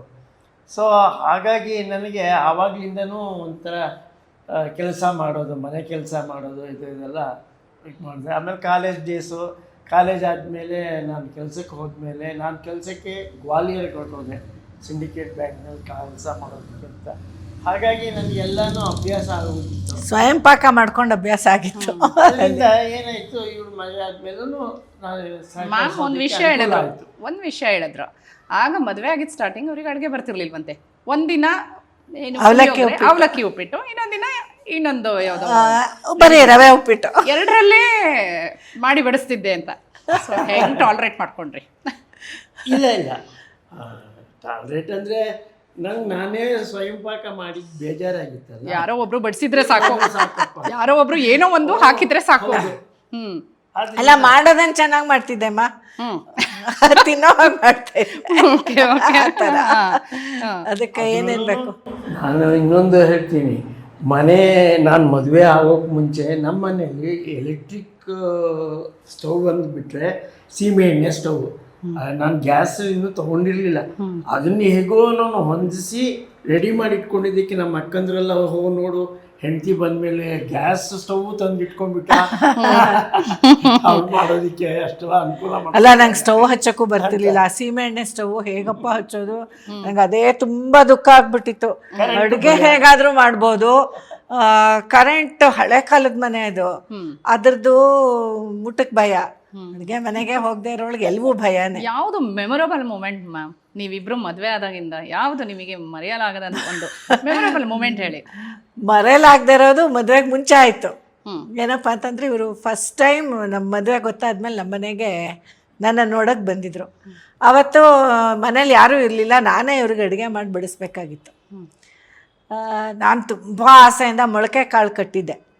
ಮನೇಲಿ ಅಮ್ಮ ಮೊಳಕೆ ಕಾಳು ಕಟ್ಟಿದ್ರು, ಅದ್ರದ್ದು ಸಾಂಬಾರು ಮಾಡಿ ಬಿಡಿಸ್ಬೇಕಿತ್ತು. ನಾನು ತುಂಬ ರುಚಿಯಾಗಿ ಇವ್ರನ್ನ ಇಂಪ್ರೆಸ್ ಮಾಡಬೇಕಲ್ಲ, ತುಂಬ ರುಚಿಯಾಗಿ ಮಾಡಬೇಕು ಅಂತ ಹೇಳಿಬಿಟ್ಟು ಮಾಡಿದೆ. ಅದಕ್ಕೆ ಏನೇನು ಬೇಕೋ ಮಸಾಲೆ ಎಲ್ಲ ಹಾಕ್ತೆ. ನಮ್ಮಲ್ಲಿ ಇದು ಮೊಳಕೆ ಕಾಳನ್ನು ಸ್ವಲ್ಪ ರುಬ್ಬಕ್ಕೆ ಹಾಕ್ತಾರೆ, ಅದು ಗಟ್ಟಿ ಬರೋಕ್ಕೆ. ಅದಕ್ಕೆ ಯಾಕಂದರೆ ಬೇಳೆ ಹಾಕಲ್ಲ, ಬರೀ ಮೊಳಕೆ ಕಾಳಿಂದೇನೆ ಮಸಾಲೆ ಜೊತೆಗೆ ಅದು ಎಲ್ಲ ಮಾಡಿಬಿಟ್ಟು ನಾನು ಒಳ್ಳೆ ಘಮ ಬರ್ತಾಯಿತ್ತು. ಸರಿ ಆಯಿತು, ಇನ್ನೇನು ಊಟಕ್ಕೆ ಬನ್ನಿ ಅಂತೆಲ್ಲ ಕರೆದೆ, ತುಂಬ ಲವ್ವಾಗಿ ಕರೆದೆ, ಕೂರಿಸ್ದೆ. ಆಮೇಲೆ ಬಡಿಸ್ಬಿಟ್ಟು ಇಬ್ಬರು ಒಟ್ಟಿಗೆ ಕೂತ್ಕೊಂಡ್ವಿ. ಕೂತ್ಕೊಂಡು ಬಡಿಸ್ಬಿಟ್ಟು ನಾನು ಮೊದಲು ಬಾಯಿಗೆ ಇಟ್ಕೊಂಡೆ. ಏನೋ ಹೇಳೋಕ್ಕೆ ಆಗದಿರೋ ರುಚಿ. ಆಮೇಲೆ ಇವ್ರ ಮಕ್ಕ ನೋಡಿದೆ, ಕಷ್ಟಪಟ್ಕೊಂಡು ನುಂಗ್ತಾ ಇದ್ದಾರೆ. ಏನಾಯಿತು ಅಂತಂದೆ ನಾನು, ಭಯ ನನಗೆ. ಅದು ಏನೋ ಒಂಥರ ಹಸಕ್ ವಾಸನೆ ಬರ್ತಿದೆ ವಿದ್ಯಾ, ಅದು ಏನು ಮಾಡಿದ್ಯಾ ಅಂತಂದರು. ನಾ ಇನ್ನೊಂದು ಸತಿ ನೋಡಿದೆ, ಹಸಕ್ ವಾಸನೆ ಹೇಗೆ ಬರೋಕ್ಕೆ ಸಾಧ್ಯ ಅಂತ. ಹಸಕ್ ವಾಸನೆ ಅಂದರೆ ಹಸಿ ಸ್ಮೆಲ್ಲು. ಆಮೇಲೆ ನೋಡಿದರೆ ಅವತ್ತು ಹೆಂಗೋ ಕಷ್ಟಪಟ್ಟು ತಿಂದು ಮುಗಿಸಿದ್ವಾ ಇಬ್ಬರು. ಆಮೇಲೆ ತಿಂದು ಊಟ ಮುಗಿಸೋ ಒಳಗೆ ನಮ್ಮ ಮನೆಗೆ ಬಂದರು. ಆಮೇಲೆ ಬಂದ್ಬಿಟ್ಟು ನಮ್ಮಮ್ಮ ಹೇಗೆ ಮಾಡಿದ್ಯಾ ಅಂತ ಹೇಳಿಬಿಟ್ಟು ರುಚಿ ನೋಡಿದ್ರು. ವಿದ್ಯಾ, ಏನಿದು ಹೀಗೆ ಮಾಡಿದ್ಯಾ ನೀನು, ಇದನ್ನೇ ಬೆಳೆಸಿದ್ಯಾ ಮೂರ್ತಿಗೆ ಅಂತಂದರು. ಹ್ಞೂ, ಏನಾಗಿದೆ ಅಂತ ಕೇಳಿದೆ. ದೇವರೇ, ಈ ಬೆಂದೇ ಇಲ್ಲ, ಕಾಳು ಬೆಂದಿದೆ, ಆದರೆ ನಾನು ರುಬ್ಬಕ್ಕೆ ಹಾಕೋತೀನಲ್ಲ, ಹಸಿ ಕಾಳು ಹಾಕೊಂಡ್ಬಿಟ್ಟಿದ್ದೆ. ಅದ್ರದ್ದು ಕೆಟ್ಟ ನಾತ. ಇಂಪ್ರೆಸ್ ಆದ್ರಾ? ಪಾಪ ತಡ್ಕೊಂಡ್ರು, ಭಯ ಶುರುವಾಗಿರ್ಬೋದಾಗ್ಲೇ ಈಗ ಭಯ ಇಲ್ಲ, ಯಾಕಂದ್ರೆ ನನ್ನ ಸೊಸೆ ನೋಡ್ಕೊಂಡ್ಬಿಡ್ತಾಳೆ. ನಾನಿಲ್ದೆ ಹೋದ್ರೆ ಸೊಸೆ ಕೈಲಿ ಏನೇನು ಬೇಕೋ ನಾ ಮಾಡಲ್ಲ ಅಂದಿದ್ದೆಲ್ಲ ಸೊಸೆ ಕೈಲಿ ಮಾಡಿಸ್ಕೊಂಡು ತಿಂತಾರೆ. ನನ್ನ ಸೊಸೆ ಒಳ್ಳೆ ಅಡುಗೆ ಮಾಡ್ತಾಳೆ. ಅವಳದು ಇದೊಂದು ವಿಶೇಷ ಏನಂದ್ರೆ, ಅವಳಿಗೇನು ಗೊತ್ತಿರೋದು ತಿಳ್ಕೊಂಡು ಮಾಡೋವಾಗ ಫಸ್ಟ್ ಟೈಮೇ ಚೆನ್ನಾಗಿ ಮಾಡ್ಬಿಡ್ತಾಳೆ. ಸೊ ನಿಮ್ಮ ಮನೆಯವ್ರಿಗಿಂತ ಅವರೇ ಬೆಸ್ಟ್ ಕುಕ್ ಅಂತೀರಾ? ಒಂದ್ ರೀತಿಲಿ ತುಂಬಾ ಬೆಸ್ಟ್ ಕುಕ್. ಯಾಕೆಂದ್ರೆ ಇವಾಗ ಗೋಕುಲಾಷ್ಟಮಿ ಸಮಯ ಬಂದ್ರೆ ನಮಗೆ ಒಂದು ವೆರೈಟಿ ಇರುತ್ತಲ್ಲ, ನಾನು ಎಣ್ಣೆ ಮುಂದೆ ಹೋಗಲ್ಲ, ನಂಗೆ ಅದು ಎಣ್ಣೆ ಭಯ. ನಂಗೆ ಒಂದ್ಸತಿ ಏನೋ ಮಾಡಕ್ ಹೋಗಿ ಎಣ್ಣೆ ಪೂರ್ತಿ ಹಿಂಗೆ ಸಿಡಿದ್ಬಿಟ್ಟಿತ್ತು. ಅವತ್ತಿಂದ ನಾನು ಹೋಗಲ್ಲ. ಎಣ್ಣೆ ಕೆಲಸ ಎಲ್ಲ ಪಾಪ ಅವಳೇ ಮಾಡ್ತಾಳೆ. ನಾ ಏನಿದ್ರು ಸುತ್ತ ಕೆಲಸ ಏನದು ಎಷ್ಟೋ ಸತಿ ಅವಳೇ ಎಲ್ಲ ಮಾಡಿಬಿಟ್ಟಿರ್ತಾಳೆ. ನಾನು ಸುಮ್ಮನೆ ನಂದು ಒಂದು ಕೈ ಇರಲಿ ಅಂತ ಮಾಡೋದಷ್ಟೇ. ಅದೆಲ್ಲ ಫಸ್ಟ್ ಕ್ಲಾಸಾಗಿ ಮಾಡ್ತಾಳೆ. ಯಾವುದೂ ಇದುವರೆಗೂ ಕೆಟ್ಟಿದೆ ಅನ್ನೋ ಥರ ಇಲ್ಲವೇ ಇಲ್ಲ. ಅವಳು ಮದುವೆಗೆ ಮುಂಚೆ ಏನು ಅಡುಗೆ ಮಾಡಿ ಅಭ್ಯಾಸದವಳಲ್ಲ ಅವಳು, ಇಲ್ಲಿಗೆ ಬಂದಮೇಲೆ ಕಲ್ತಿರೋದು. ಸೊ ಇಂದಿನ ಅತ್ತೆ ಅಂದರಿಗೆ ಏನು ನೀವು ಟಿಪ್ಸ್ ಕೊಡ್ತೀರಾ ಸೊಸೆ ಬಗ್ಗೆ? ಹೇಗೆ ಈ ಜನ್ರೇಷನಲ್ಲಿ ಹೇಗಂದರೆ ಭಾಳಷ್ಟು ಜನ ಅತ್ತೆ ಸೊಸೆ ಅಂದ ತಕ್ಷಣವೇ ಜನ್ರೇಷನ್ ಗ್ಯಾಪ್ ಆಗುತ್ತೆ. ಸೊ ಕಂಪ್ಯಾಟಿಬಿಲಿಟಿ ಅಷ್ಟೇ ಅಲ್ಲ, ಅಂದರೆ ಯಾವತ್ತು ಅತ್ತೆ ಅಮ್ಮ ಆಗಕ್ಕಾಗಲ್ಲ, ಆ ಥರ ಬಹಳಷ್ಟು ವೈಮನಸ್ಸಿರುತ್ತೆ. ಅಲ್ಲ, ಅತ್ತೆ ಅಮ್ಮ ಆಗಬೇಕು ಅಂತ ನಾ ಹೇಳಕ್ ಆಗೋದಿಲ್ಲ, ಯಾಕೆಂದ್ರೆ ಅಮ್ಮನ ಕಥೆನೇ ಬೇರೆ. ಆ ಥರ ಆದರೂ ಒಳ್ಳೆಯದು, ಆಗಲೇಬೇಕು ಅಂತ ಹೇಳೋಕ್ಕಾಗಲ್ಲ. ಬಟ್ ಏನಂದರೆ ನನಗೆ ಫಸ್ಟ್ ಆಫ್ ಆಲ್ ಈ ಅತ್ತೆ ಸೊಸೆ ಅನ್ನೋ ಕ್ಯಾಟಗರಿನೇ ನಂಗೆ ಇಷ್ಟ ಆಗಲ್ಲ. ಫ್ರೆಂಡ್ಸ್ ಥರ ಯಾಕಿರಬಾರ್ದು? ಹೌದು, ಎಸ್. ನಾನು ಹೆಣ್ಣು, ಅವಳು ಹೆಣ್ಣು. ಒಬ್ಬ ಹೆಣ್ಣಿಗೆ ಒಂದು ಹೆಣ್ಣಿನ ಕಷ್ಟ ಸುಖಗಳು ಅರ್ಥ ಮಾಡ್ಕೋಬೇಕು. ಏನು ಹಾಗಂತ ಏನು ಆದರ್ಶ ಅತ್ತ ಸೊಸೆ ಆಗಬೇಕು ಅಂತಿಲ್ಲ. ಇಬ್ಬರು ವ್ಯಕ್ತಿಗಳು, ಹೆಣ್ಣು ಗಂಡ ಇರಲಿ, ಹೆಣ್ಣು ಹೆಣ್ಣು ಇರಲಿ, ಗಂಡು ಗಂಡ ಇರಲಿ, ಇಬ್ಬರು ವ್ಯಕ್ತಿಗಳು ಅಂದ ಕೂಡಲೇ ಭಿನ್ನಾಭಿಪ್ರಾಯಗಳಿದ್ದೇ ಇರುತ್ತೆ. ಆದರೆ ಅದು ಯಾವುದನ್ನು ಒಂಥರ ದ್ವೇಷ ಮಾಡ್ಕೊಳಕ್ ಬಿಡದೆ, ಮನಸ್ತಾಪ ಆಗಕ್ಕೆ ಬಿಡದೆ, ಅದನ್ನು ಆಗಾಗಲೇ ಕ್ಲಿಯರ್ ಮಾಡ್ಕೊಂಡು ಮುಂದುವರ್ಸ್ಕೊಂಡು ಹೋಗ್ಬೇಕು. ಫ್ರೆಂಡ್ಸ್ ಥರ ಇರಬೇಕು, ಅದನ್ನು ಬೆಟ್ಟ ಮಾಡ್ಕೊಂಡು ಹೋಗ್ಬಾರ್ದು ಅಷ್ಟೇ. ಫ್ರೆಂಡ್ಸ್ ಥರ ಇದ್ರು ಮುಗ್ದೋಯ್ತು. ಜನರೇಷನ್ ಗ್ಯಾಪ್ ಬಗ್ಗೆ ಏನು ಹೇಳಿ? ಗ್ಯಾಪ್ ಬರೋದೇ ಇಲ್ಲ. ನಾವು ಅವ್ರಿಗೊಂದು ಸ್ಪೇಸ್ ಕೊಟ್ರೆ ಮುಗ್ದೋಯ್ತು ಅಲ್ಲಿಗೆ. ಅದನ್ನ ನಾವು ಅರ್ಥ ಮಾಡ್ಕೋಬೇಕು ಅಷ್ಟೇ. ಅವರಿಗೆ ಸ್ಪೇಸ್ ಬೇಕು, ಪ್ರೈವಸಿ ಬೇಕು ಅನ್ನೋದನ್ನ ಮೊದ್ಲು ನಂಗೂ ಏನೂ ಗೊತ್ತಿಲ್ಲ. ಎಷ್ಟು ನಂಗಿರೋದು ಒಬ್ಬನೇ ಮಗ, ಹೋಪ್ಲೆಸ್ ಸೊಸೆ. ಸೊ ನನ್ನಿಂದ ತಪ್ಪುಗಳಾಗಿರುತ್ತೆ ಇರಲ್ಲ, ಬಟ್ ಅವಳು ಅದನ್ನು ಸಹಿಸ್ಕೊಂಡು ಹೋಗಿದ್ದಾಳೆ. ಅದು ಒಂದು ನ್ಯೂ ಜನ್ರೇಷನಿಂದ ಆ ಒಂದು ಅಂಡರ್ಸ್ಟ್ಯಾಂಡಿಂಗ್ ಹಳಬರ ಬಗ್ಗೆ ಅದಿದ್ಬಿಟ್ರೆ ಮನೇಲಿ ಅಂತ ಏನು ಕಾನ್ಫ್ಲಿಕ್ಟ್ಸ್ ಇರಲ್ಲ ಅಂತ ನಾನು ಅನ್ಕೋತೀನಿ. ಓಕೆ. ಫಸ್ಟ್ ಆಫ್ ಆಲ್ ಏನು ಅಂದರೆ, ನಮಗೆ ಇನ್ನೊಬ್ಬರಲ್ಲಿ ಏನು ಒಳ್ಳೆ ಗುಣ ಕಾಣುತ್ತೋ ಅದನ್ನು ಮ್ಯಾಗ್ನಿಫೈ ಮಾಡ್ಕೊಂಡು ನೋಡಬೇಕೇ ವಿನಃ ಅವ್ರ ತಪ್ಪುಗಳನ್ನು ಹುಡುಕ್ತಾ ಹುಡುಕ್ತಾ ಹುಡುಕ್ತಾ ಹೋಗಬಾರ್ದು. ಅದು ನಿಮ್ಮ ಸಲಹೆ? ಹೌದು, ಸಲಹೆ ಎಲ್ಲ ಮಾಡ್ಕೋಬೇಕು, ಪ್ರಾಕ್ಟೀಸ್. ಎಲ್ಲರೂ ನಾವುಗಳೆಲ್ಲ, ನಾನು ಯಾರಿಗೂ ಸಲಹೆ ಕೊಡೋಷ್ಟು ದೊಡ್ಡೋಳಲ್ಲ, ಆದಷ್ಟು ಅದನ್ನು ಪ್ರಾಕ್ಟೀಸ್ ಮಾಡೋಕ್ಕೆ ಟ್ರೈ ಮಾಡ್ತೀನಿ ಅಷ್ಟೇ. ಓಕೆ. ಆ ಕಾರ್ನರು, ಓ ಇಲ್ಲೊಂದಿಷ್ಟು ಬುಕ್ಸಾ ಮ್ಯಾಮ್? ಇದೆಲ್ಲ ನನ್ನ ಮೊಮ್ಮಗಳದು ಚೈಲ್ಡ್ ಕ್ರಾಫ್ಟ್. ಇದೆಲ್ಲ ಅವ್ರ ಅಮ್ಮ ತೆಕ್ಕೊಟ್ಟಿದ್ದಾಳೆ ಅವಳಿಗೆ ಓದ್ಲಿ ಅಂತ. ಅವಳು ನನ್ನ ಸೊಸೆ ಗೋಲ್ಡ್ ಮೆಡಲಿಸ್ಟ್. ಅವಳು 5th ರ್ಯಾಂಕ್. ಅವಳು ಏನದು ಇಂಜಿನಿಯರಿಂಗಲ್ಲಿ MCA ಮಾಸ್ಟರ್ ಇನ್ ಕಂಪ್ಯೂಟರ್ ಅಪ್ಲಿಕೇಶನ್ನಾ. ಓಕೆ ಮ್ಯಾಮ್, ಅವ್ರು ಸರಿಗೆ ಇಬ್ಬರಿಗೂ ಜಸ್ಟ್ ಒಂದು ಹಾಗೆ ರ್ಯಾಂಡಮ್ ಕ್ವಶನ್ಸು, ಫಟಾಫಟ್ ಆನ್ಸರ್ಸು. ಲೆಕ್ಕ ಏನಿದ್ರು ಇವ್ರನ್ನ ಕೇಳು, ನನ್ನನ್ನು ಕೇಳಬೇಡಿ. ಯಾಕೆ? ನಿಮಗೆ ಯಾಕೆ ಕೇಳಬಾರ್ದು? ನಾ ಲೆಕ್ಕದಲ್ಲಿ ನನಗೆ ತೋರ್ಸೋದೇ ಇಲ್ಲ, ಇಲ್ಲಿ ಬ್ಲಾಕ್ ಆಗಿಬಿಡುತ್ತೆ. ಸಿಂಪಲ್ ಆಗಿರೋದು ಗೊತ್ತಾಗಲ್ಲ. 0 + 0 0. ಮತ್ತೆ ಹೇಳಿದ್ರಲ್ಲ ಅದು ಸಿಂಪಲ್. ಅದು ಸರ್ ಬ್ಯಾಂಕ್ ಎಂಪ್ಲಾಯಿ ಆಗಿದ್ರಿಂದ ಮ್ಯಾಥ್ಸ್ ಅಲ್ಲಿ ಎಕ್ಸ್ಪರ್ಟು. ಅಲ್ಲ, 0 + 0 = 0 ಅನ್ನೋದು ಸ್ಪಿರಿಚುಯಾಲಿಟಿ. ಓಕೆ. ಶೂನ್ಯ, ಶೂನ್ಯ ಇರೋ ಕಡೆ ಶೂನ್ಯನೇ, ಇನ್ನೇನು ಇರಲ್ಲ. 0ಗೆ ಎಷ್ಟು 0 ಹಾಕಿದ್ರು ಶೂನ್ಯನೇ. ನೀವು ಅದನ್ನ ಹೇಳಿದ್ರಿ, ಈಗ ನೀವು ಈಗಷ್ಟು ಹೇಳಿದ್ರಿ ಮ್ಯಾಥ್ಸ್ ಅಲ್ಲಿ ಡಲ್ಲು ಅಂತ, ಅದನ್ನ ನೀವು ಎಕ್ಸ್ಪ್ಲೈನ್ ನಾನು ಸ್ಪಿರಿಚುವಲ್ ಆಗಿ ಹೇಳ್ತಾ ಇರೋದು. Okay okay fine. ಈಗ ಓಕೆ, ಆ ಸೀರಿಯಸ್ ಕ್ವಶನ್ಸ್ ಇಂದ ಸ್ವಲ್ಪ jovial questions. Okay okay okay. ನೀವು ನಿಮ್ಮ ಫೇವ್ರೇಟ್ ಸಿನಿಮಾ ಯಾವುದು?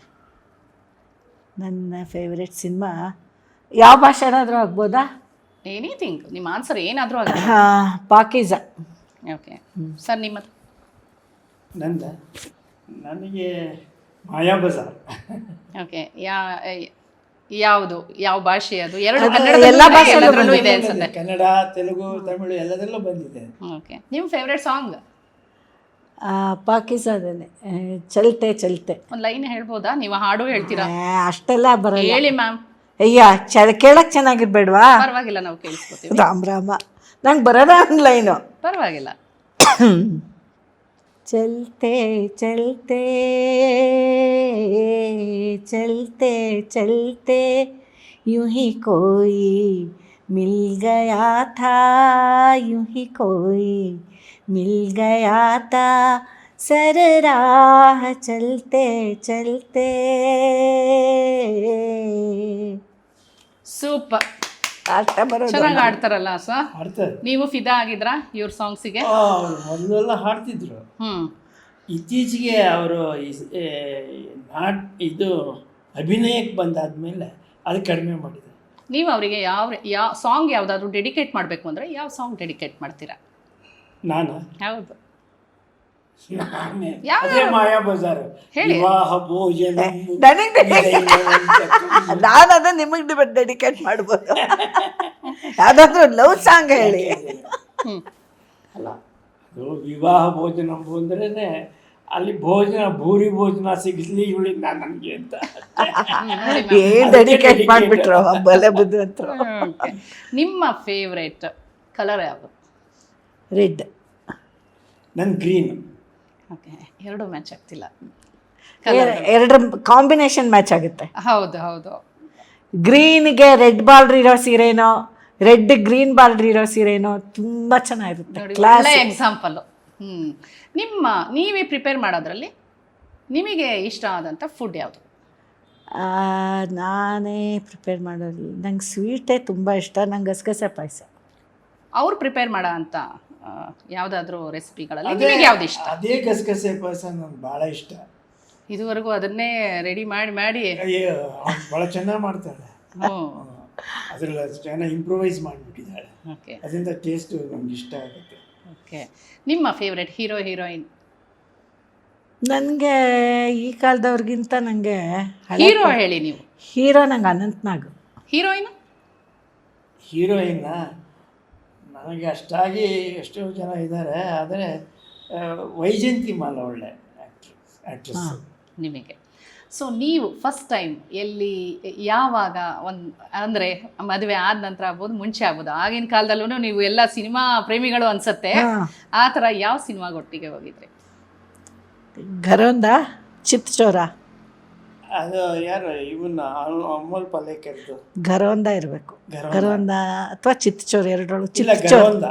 ಚಿತ್ತಚೋರ ಅಲ್ಲ, ಘರೋಂದ. ಓಕೆ. ನೀವು ಅವ್ರು ಪ್ರಿಪೇರ್ ಮಾಡೋ ಅಂಥ ಫುಡ್ಡಲ್ಲಿ ನಿಮಗೆ ಯಾವ್ದು ಇಷ್ಟ? ನಮ್ಮಲ್ಲಿ ಕೊಳಂಬು ಅಂತ ಮಾಡ್ತೀವಿ. ಕೂಟು, ಹಸಿ ಕೂಟು, ಎತ್ತಿದ ಕೈ ಅವರು. ಇವತ್ತು ಮಾಡಿದ್ದೀನಿ, ಒಂದು ಸ್ವಲ್ಪ ಟೇಸ್ಟ್. ಹೌದು, ಇವತ್ತು ಮಾಡಿದ್ದಾರೆ. ಓಕೆ.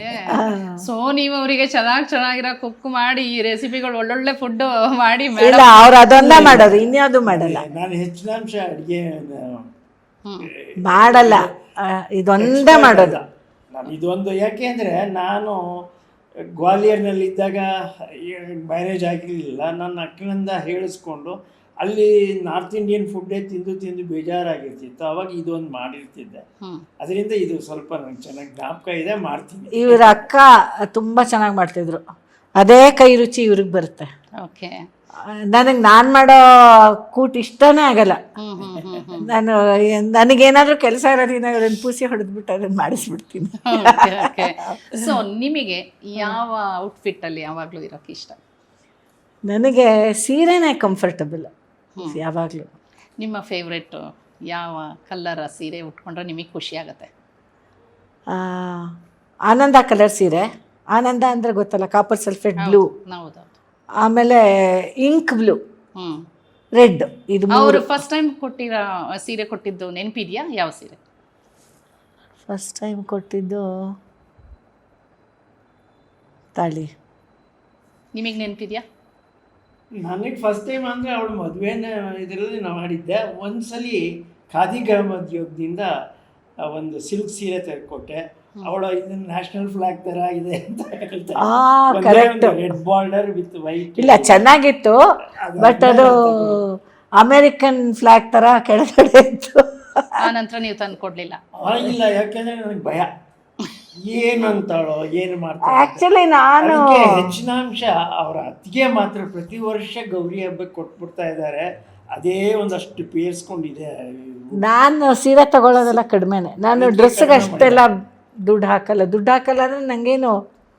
ಇನ್ನೂ ಒಂದು ಮೆರೂನ್ ವಿತ್ ರೆಡ್ ಬಾರ್ಡರ್ ಒಂದು ಕೊಡ್ಸಿದ್ದೆ. ಮೆರೂನ್ ವಿತ್ ರೆಡ್ ಕಲರ್ ಏನದು? ಮೆರೂನ್ ಅಲ್ಲ, ಮಸ್ಟರ್ಡ್ ವಿತ್ ಅದೊಂದು ಕೊಡ್ಸಿದ್ರು, ಸಿಲ್ಕ್. ಬಹಳಷ್ಟು ಕ್ವಶನ್ಸ್ಗಳಿಗೆ, ರ್ಯಾಂಡಮ್ ಕ್ವಶನ್ಸ್ಗಳಿಗೆ ಆನ್ಸರ್ ಕೊಟ್ರಿ. ಒಬ್ರದಕ್ಕಿಂತ ಒಬ್ರದ್ ಭಿನ್ನವಾಗಿದ್ರು, ಒಂಥರ ಚೆನ್ನಾಗಿತ್ತು ಕೇಳೋಕೆ. Opposite pole attracts each other ಅಂತ ಇದೆಯಲ್ಲ, ಹೇಳ್ತಾರಲ್ಲ ಹಾಗೆ. Thank you sir. Thank you ma'am. Ma'am, ಹಾಗೆ ಇನ್ನ ನಿಮ್ಮ ಸಂಗೀತ ಪ್ರೇಮದ ಬಗ್ಗೆ ವೀಣೆ ಸಾಕ್ಷಿ ನುಡಿತಾ ಇದೆ. Okay okay. ತಂಬೂರ. ತಂಬೂರ. Okay, sorry. ವೀಣೆ ಅಂದ್ರೆ ವೀಣೆನ ನುಡಿಸ್ಬೋದು, ಬಟ್ ನೋಡಕ್ಕೆ ಸಿಮಿಲಾರಿಟೀಸ್. ಹೌದು ಹೌದು. ಮ್ಯಾಮ್, ನೀವು ಸಂಗೀತ ಪ್ರೇಮಿ, ಹಾ ಅಲ್ಲಿ ನೋಡಿದ್ರೆ ಗೊತ್ತಾಗತ್ತೆ. ಸೊ ಏನಿದು, ಇದು ವೀಣೆ ಅಂದ್ರೆ ತಂಬೂರ ಅಂತಾರ? ಹಾ ಹಾ, ಇದು ತಂಬೂರ ಅಂದ್ರೆ ಇವಾಗ ನಾವು ಹಾಡಕ್ಕೆ ಒಂದು ಶ್ರುತಿಲಿ ಹಾಡ್ತೀವಿ ನೋಡಿ, ಅದಕ್ಕೆ ಇದನ್ನ ತಂಬೂರಿ ಮೀಟೋದು. ಇವಾಗ ಶ್ರುತಿ ಎಷ್ಟು ವರ್ಷಗಳ ಕಾಲ ಅಭ್ಯಾಸ ಮಾಡಿದ್ದೀರಾ ನೀವು? ನಾನು ಮದ್ವೆ ಆಗೋ ತನಕ ಕಲಿತಿದ್ದೆ. ಅಂದ್ರೆ ನನ್ನ ಹಾಡ್ತಿದ್ರಾ? ಹಾಡ್ತಾ ಇದ್ದೆ ಪಬ್ಲಿಕ್ ಆಗು ನೀವು? ಅಲ್ಲಿ ತನಕ ಹೋಗಿರ್ಲಿಲ್ಲ. ಓಕೆ. ಸೀನಿಯರ್ ಎಕ್ಸಾಮ್ ಕಟ್ಟಿದ್ದೆ, ಅಷ್ಟೊಳಗೆ ಮದುವೆ ಆಗೋಯ್ತು, ಅದು ಬಿಟ್ಟು ಹೋಯ್ತು. ಯಾವ್ದಾದ್ರು ನೀವು ಹಾಡು ನೆನಪಿದ್ಯಾ? ಯಾವ್ದಾದ್ರು ನೀವು ಹಾಡೋದು? ಇದೆ, ನೆನಪೆಲ್ಲ ಇದೆ. ಆದ್ರೆ ಹಾಡಕ್ಕೆ ಇವಾಗ ತಾರಸ್ತಾಯಿಗೆ ಹೋಗಲ್ಲ, ಮೇಲ್ಗಡೆ ಹೋಗಕ್ಕೆ ಕಷ್ಟಪಡುತ್ತೆ ಗಂಟ್ಲು. ಓಕೆ. ಅಳೋ ತರ ಇರುತ್ತೆ, ಆಮೇಲೆ ಕಿರ್ಚೋ ತರನ ಅಳೋ ತರನ. ಆದ್ರೂ ಒಂದೇನಾದ್ರೂ ಯಾವ್ದಾದ್ರು ಒಂದು ಲೈನು ನೀವು ಇಷ್ಟಪಟ್ಟಿದ್ದು ಮರೆಯಲಾಗದಂಥದ್ದು ಯಾವ್ದಾದ್ರು ಹಾಡು? ಯಾವ್ದಪ್ಪ? ಖುಷಿ ಖುಷಿಯಾಗಿದ್ದಾಗ ಯಾವಾಗಾದ್ರೂ ಹೇಳ್ತಿದ್ದಂಥದ್ದು? ಒಂದು ಇವ್ರದ್ದು ಪುತಿ ನರಸಿಂಹಾಚಾರ್ಯದು ಗೋಕುಲ ನಿರ್ಗಮನದ್ದು. ಓಕೆ. ಕೃಷ್ಣನ ಕೊಳಲಿನ ಕರೆ. ಕೃಷ್ಣನ ಕೊಳಲಿನ ಕರೆ ಆಲಿಸು, ಕೃಷ್ಣನ ಕೊಳಲಿನ ಕರೆ ಬೃಂದಾವನಕ್ಕೆ ಬೃಂದಾವನಕ್ಕೆ ತ್ವರೆ ತ್ವರೆ ಕೃಷ್ಣನ ಕೊಳಲಿನ ಕರೆ ಆಲಿಸು, ಕೃಷ್ಣನ ಕೊಳಲಿನ ಕರೆ.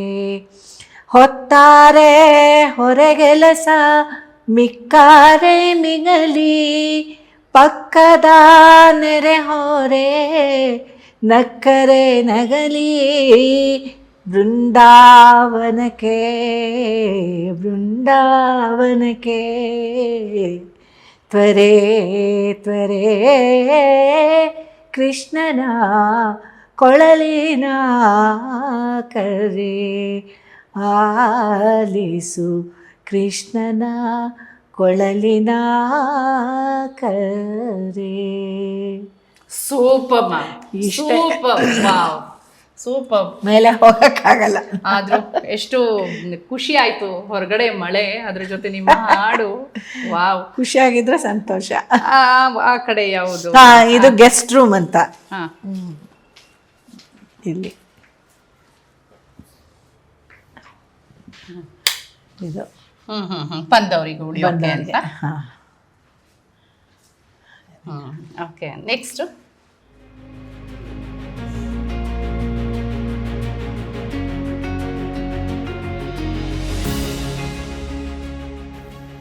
ಆಮೇಲೆ ಇದು ನನ್ನ ಮೊಮ್ಮಗಳ ರೂಮು.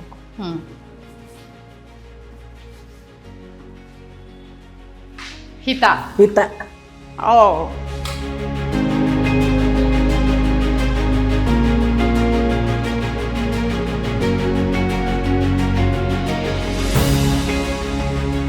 ನೋಡಿ ಹೆಂಗಿದೆ ಬುಕ್ಸು, ನೀವು ಸುಮ್ಮನೆ ನೋಡಿ. ಮಕ್ಕಳದಲ್ವಾ, ಹಾಗಾಗಿ ಎಸ್, ಅದಷ್ಟು ಬುಕ್ಸು ನಮ್ಗೆ, ಅದಕ್ಕೆ ಇಷ್ಟಕ್ಕೂ ಜಾಗ ಮಾಡ್ಬೇಕು ಇವಾಗ. ಮ್ಯಾಮ್, ಇನ್ನೂ ಒಂದು ಫ್ಲೋರು, ಇನ್ನು ಇದ್ರ ಮೇಲೆ ಒಂದು ಫ್ಲೋರು ನಿಮಗೆ ರೂಫ್ ಟಾಪ್. ನಮ್ಮ ಮಗ ಸೊಸೆ ರೂಮ್ ಇದು ಇದೆ ಅಲ್ಲಿ. ಆಮೇಲೆ ಅಲ್ಲಿಂದ ಹೊರಗಡೆಗೆ ಹೋಗ್ಬೋದು. ಇದು ಐಡಿಯಾ ತುಂಬಾ ಚೆನ್ನಾಗಿದೆ ಮ್ಯಾಮ್. ಇದು ನೀವು ಫುಲ್ ಕೆಳಗಡೆ ತನಕ ಬೆಳಕು ಬರಕ್ ಜಾಗನೂ ಆಗಿದೆ. ಹೌದು. ನಂತರ ನೋಡಕ್ಕೂ ಚೆನ್ನಾಗಿ ಕಾಣಿಸ್ತಿದೆ. ಇಲ್ಲಿಂದ ಹೊರಗಡೆ ಹೋಗಕ್ಕೆ ದಾರಿ.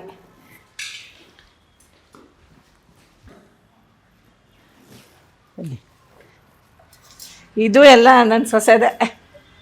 ಓ, ಪ್ಲಾಂಟ್ಸ್ ಎಲ್ಲ ಅವಳದೇ ಇಂಟ್ರೆಸ್ಟ್. ಈ ಸೈಡ್ ಹೋಗೋಣ. ಪ್ಲಾಂಟ್ಸ್ ಎಲ್ಲ ನಿಮ್ಮ? ಅವಳ ಎಲ್ಲ ತಂದು ತಂದು ಹಾಕ್ತಾಳೆ, ನೋಡ್ಕೋತಾಳೆ. ಇದು ಒಂದಿಷ್ಟು ಸ್ಪೇಸ್. ಈ ಪ್ಲಾಂಟ್ಸ್ ಎಲ್ಲ ನಿಮ್ಮ ಹಾಬಿನಾ? ಇಲ್ಲ ಇಲ್ಲ, ಎಲ್ಲ ಸೊಸೆ. ನನಗೆ ಹಾಬಿ ಗಿಬಿ ಈ ಥರದ್ದೆಲ್ಲ ಇಲ್ಲ. ಅವಳಿಗೆ ಪೇಷನ್ಸ್ ಇದೆ, ಆಸೆ ಇದೆ. ಫಸ್ಟ್ ಆಫ್ ಆಲ್ ಎಲ್ಲೆಲ್ಲೋ ತಗೊಂಡ್ಬರ್ತಾಳೆ, ಹಾಕ್ತಾಳೆ, ಎಲ್ಲ ನೋಡ್ಕೋತಾಳೆ ಅವಳು ಫ್ರೀ ಟೈಮಲ್ಲೆಲ್ಲ. Ma'am, being A senior actress, ಈ ಜನ್ರೇಷನ್ ಆ್ಯಕ್ಟ್ರ್ಗಳಿಗೆ ನೀವೇನು ಸಲಹೆ ಕೊಡೋಕೆ ಇಷ್ಟಪಡ್ತೀರಾ ಅಥವಾ ಏನಾದರೂ ಮೆಸೇಜ್ ಹೇಳೋಕ್ಕೆ ಇಷ್ಟಪಡ್ತೀರಾ? ಒಂದು ಹೇಳಕ್ಕೆ ಇಷ್ಟಪಡ್ತೀನಿ. ಏನಪ್ಪ ಅಂತಂದರೆ, ಈಗಿನ ಜನ್ರೇಷನ್ ಪ್ಯಾಷನ್ ಇಟ್ಕೊಂಡು ಬರೋ ಕಡಿಮೆ. ಅವರು ಒಂದು ಗ್ಲಾಮರ್ ನೋಡ್ಕೊಂಡು ಬರ್ತಾರೆ. ಅಂದರೆ ನಾನು ಬಿಗ್ ಸ್ಕ್ರೀನೋ ಸ್ಮಾಲ್ ಸ್ಕ್ರೀನಲ್ಲೋ ನಾನು ಕಾಣಿಸ್ಬಿಡ್ಬೇಕು, ಅದರಿಂದ ಒಂದಷ್ಟು ಪಾಕೆಟ್ ಮನಿ ಸಿಗುತ್ತೆ, ಮಜಾ ಮಾಡಬೇಕು, ನೇಮು ಫೇಮು. ಯಾರಾದರೂ ಹೋಗೋರು ನೀ ಇದ್ರೊಳಗೆ ಮಾಡಿದ್ದೀರಾ ಅಲ್ವಾ ಅಂದರೆ ಖುಷಿ. ಅಷ್ಟಕ್ಕೆ ತಮ್ಮಂಥ ಸೆಲೆಬ್ರಿಟಿಗಳು ತಂದ್ಕೊಂಡ್ಬಿಡೋ ಅಂಥ ದುರಂತ ಇವಾಗ ಆಗ್ತಾಯಿದೆ. ಆ ಪ್ಯಾಷನ್ ಇರಬೇಕು ಅಂತ ನಾನು ಹೇಳಿದ್ದು. ಅಂದರೆ ಅವ್ರು ಏನು ಮಾಡ್ತಾರೆ, ಸುಮಾರು ಜನ, ಎಲ್ಲರೂ ಹಾಗೆ ಅಂತ ಹೇಳಲ್ಲ, ಬಟ್ ಮೆಜಾರಿಟಿ ಇವಾಗ ಒಂದು ಬಡವಿ ಪಾತ್ರ ಇದ್ರೂ ಅವರು ಹಳೆ ಸೀರೆ ಉಟ್ಕೊಳ್ಳೋಕೆ ಇಷ್ಟಪಡಲ್ಲ. ಓಕೆ, ಮೇಕಪ್ ಜಾಸ್ತಿ ಮಾಡ್ಕೋಬೇಕು, ಡಿಗ್ಲಾಮರೈಸ್ ಮಾಡ್ಕೋಬೇಕಲ್ವ ಬಡವಿ ಅಂತಂದರೆ, ಅದನ್ನು ಮಾಡ್ಕೊಳಕ್ಕೆ ಅವ್ರು ಒಪ್ಕೊಳ್ಳಲ್ಲ. ಅದನ್ನು ಚೆಂದ ಮಾಡಿಕೊಂಡು ಮೇಕಪ್ ಮಾಡಿಕೊಂಡು ಐಲ್ಯಾಶಸ್ ಹಾಕ್ಕೊಂಡು ಇಷ್ಟಿಷ್ಟು ದೊಡ್ಡ ದೊಡ್ಡ ಜುಮ್ಕಿ ಇಯರಿಂಗ್ಸ್ ಎಲ್ಲ ಹಾಕ್ಕೊಂಡು ಆ ಥರ ಬರ್ತಾರೆ. ಹೇಳಿದರೂ ಕೇಳಲ್ಲ. ಏನೋ ಒಂಚೂರು ತುಂಬ ಹೇಳಿದ್ರು ಒಂಚೂರು ಕಡಿಮೆ ಮೇಕಪ್ ಮಾಡ್ಕೋಬೋದು. ಆಮೇಲೆ ತೀರಾ ಗಲಾಟೆ ಮಾಡಿದ್ರೆ ಬೈಕೊಂಡು ಮಾಡ್ಕೋತಾರೆ ವಿನಃ ಅವ್ರಿಗೆ ತಾವು ಸ್ಕ್ರೀನ್ ಮೇಲೆ ಚೆನ್ನಾಗಿ ಕಾಣಬೇಕು ಅನ್ನೋ ಒಂದು ಆಸೆ ಇದೆಯೇ ಹೊರತು ಪಾತ್ರಕ್ಕೆ ನಾನು ಸರಿಯಾಗಿ ಕಾಣಿಸ್ಬೇಕು, ಅವಾಗ ನನ್ನ ಪಾತ್ರ ಹೈಲೈಟ್ ಆಗುತ್ತೆ ಅನ್ನೋ ಒಂದು ಸಾಮಾನ್ಯ ಜ್ಞಾನ ಇಲ್ಲ. ಚೆನ್ನಾಗಿ ಕಾಣಿಸೋದು ಮುಖ್ಯ. ಆನ್ ಸ್ಕ್ರೀನು ಕ್ಯಾಮ್ರಾ ಅಲ್ಲಿ ಚೆನ್ನಾಗಿ ಕಾಣಿಸ್ಬೇಕು, ಪಾತ್ರ ಏನಾದರೂ ಪರವಾಗಿಲ್ಲ. ಅಂಥವ್ರಿಗೆ ನಾ ಹೇಳೋದೇನು ಅಂತಂದರೆ, ನೀವು ನಿಜವಾಗ್ಲೂ ನೀವು ಆ್ಯಕ್ಟಿಂಗ್ ಬಗ್ಗೆ ತುಂಬ ಇಂಟ್ರೆಸ್ಟ್ ಇದ್ದರೆ ಮಾತ್ರ ಬನ್ನಿ, ದುಡ್ಡು ಸಂಪಾದನೆ ಆಗುತ್ತೆ ಅಂತ ಖಂಡಿತ ಬರಬೇಡಿ.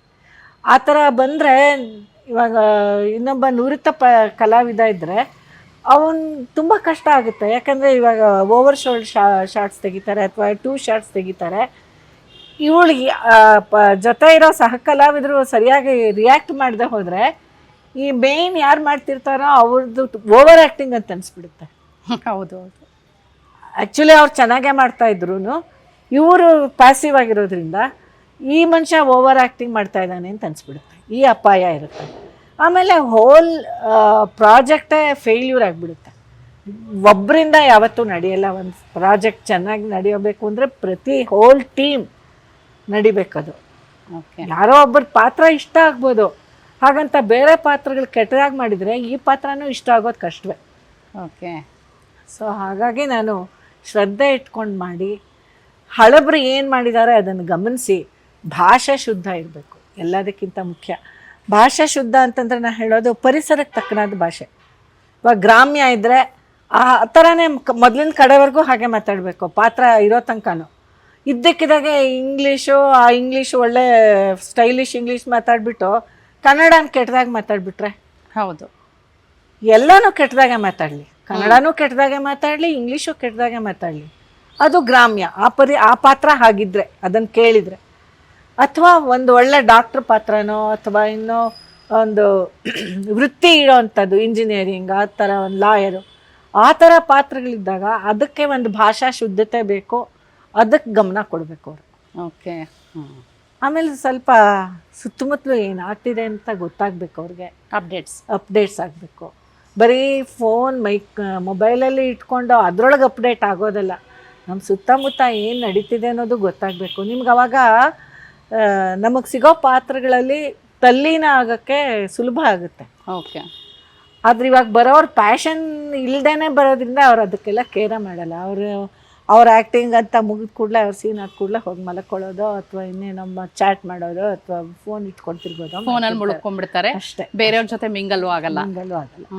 ಕಲಿಯಕ್ಕೆ ಅವಕಾಶ ಇಲ್ಲ. ನಮಗೆಲ್ಲ ಬಲವಂತ ಮಾಡಿ ಅಂದ್ರೆ ಬಲವಂತ ಏನು, ನಾವು ಕೂತ್ಕೋತಾ ಇದ್ವಿ.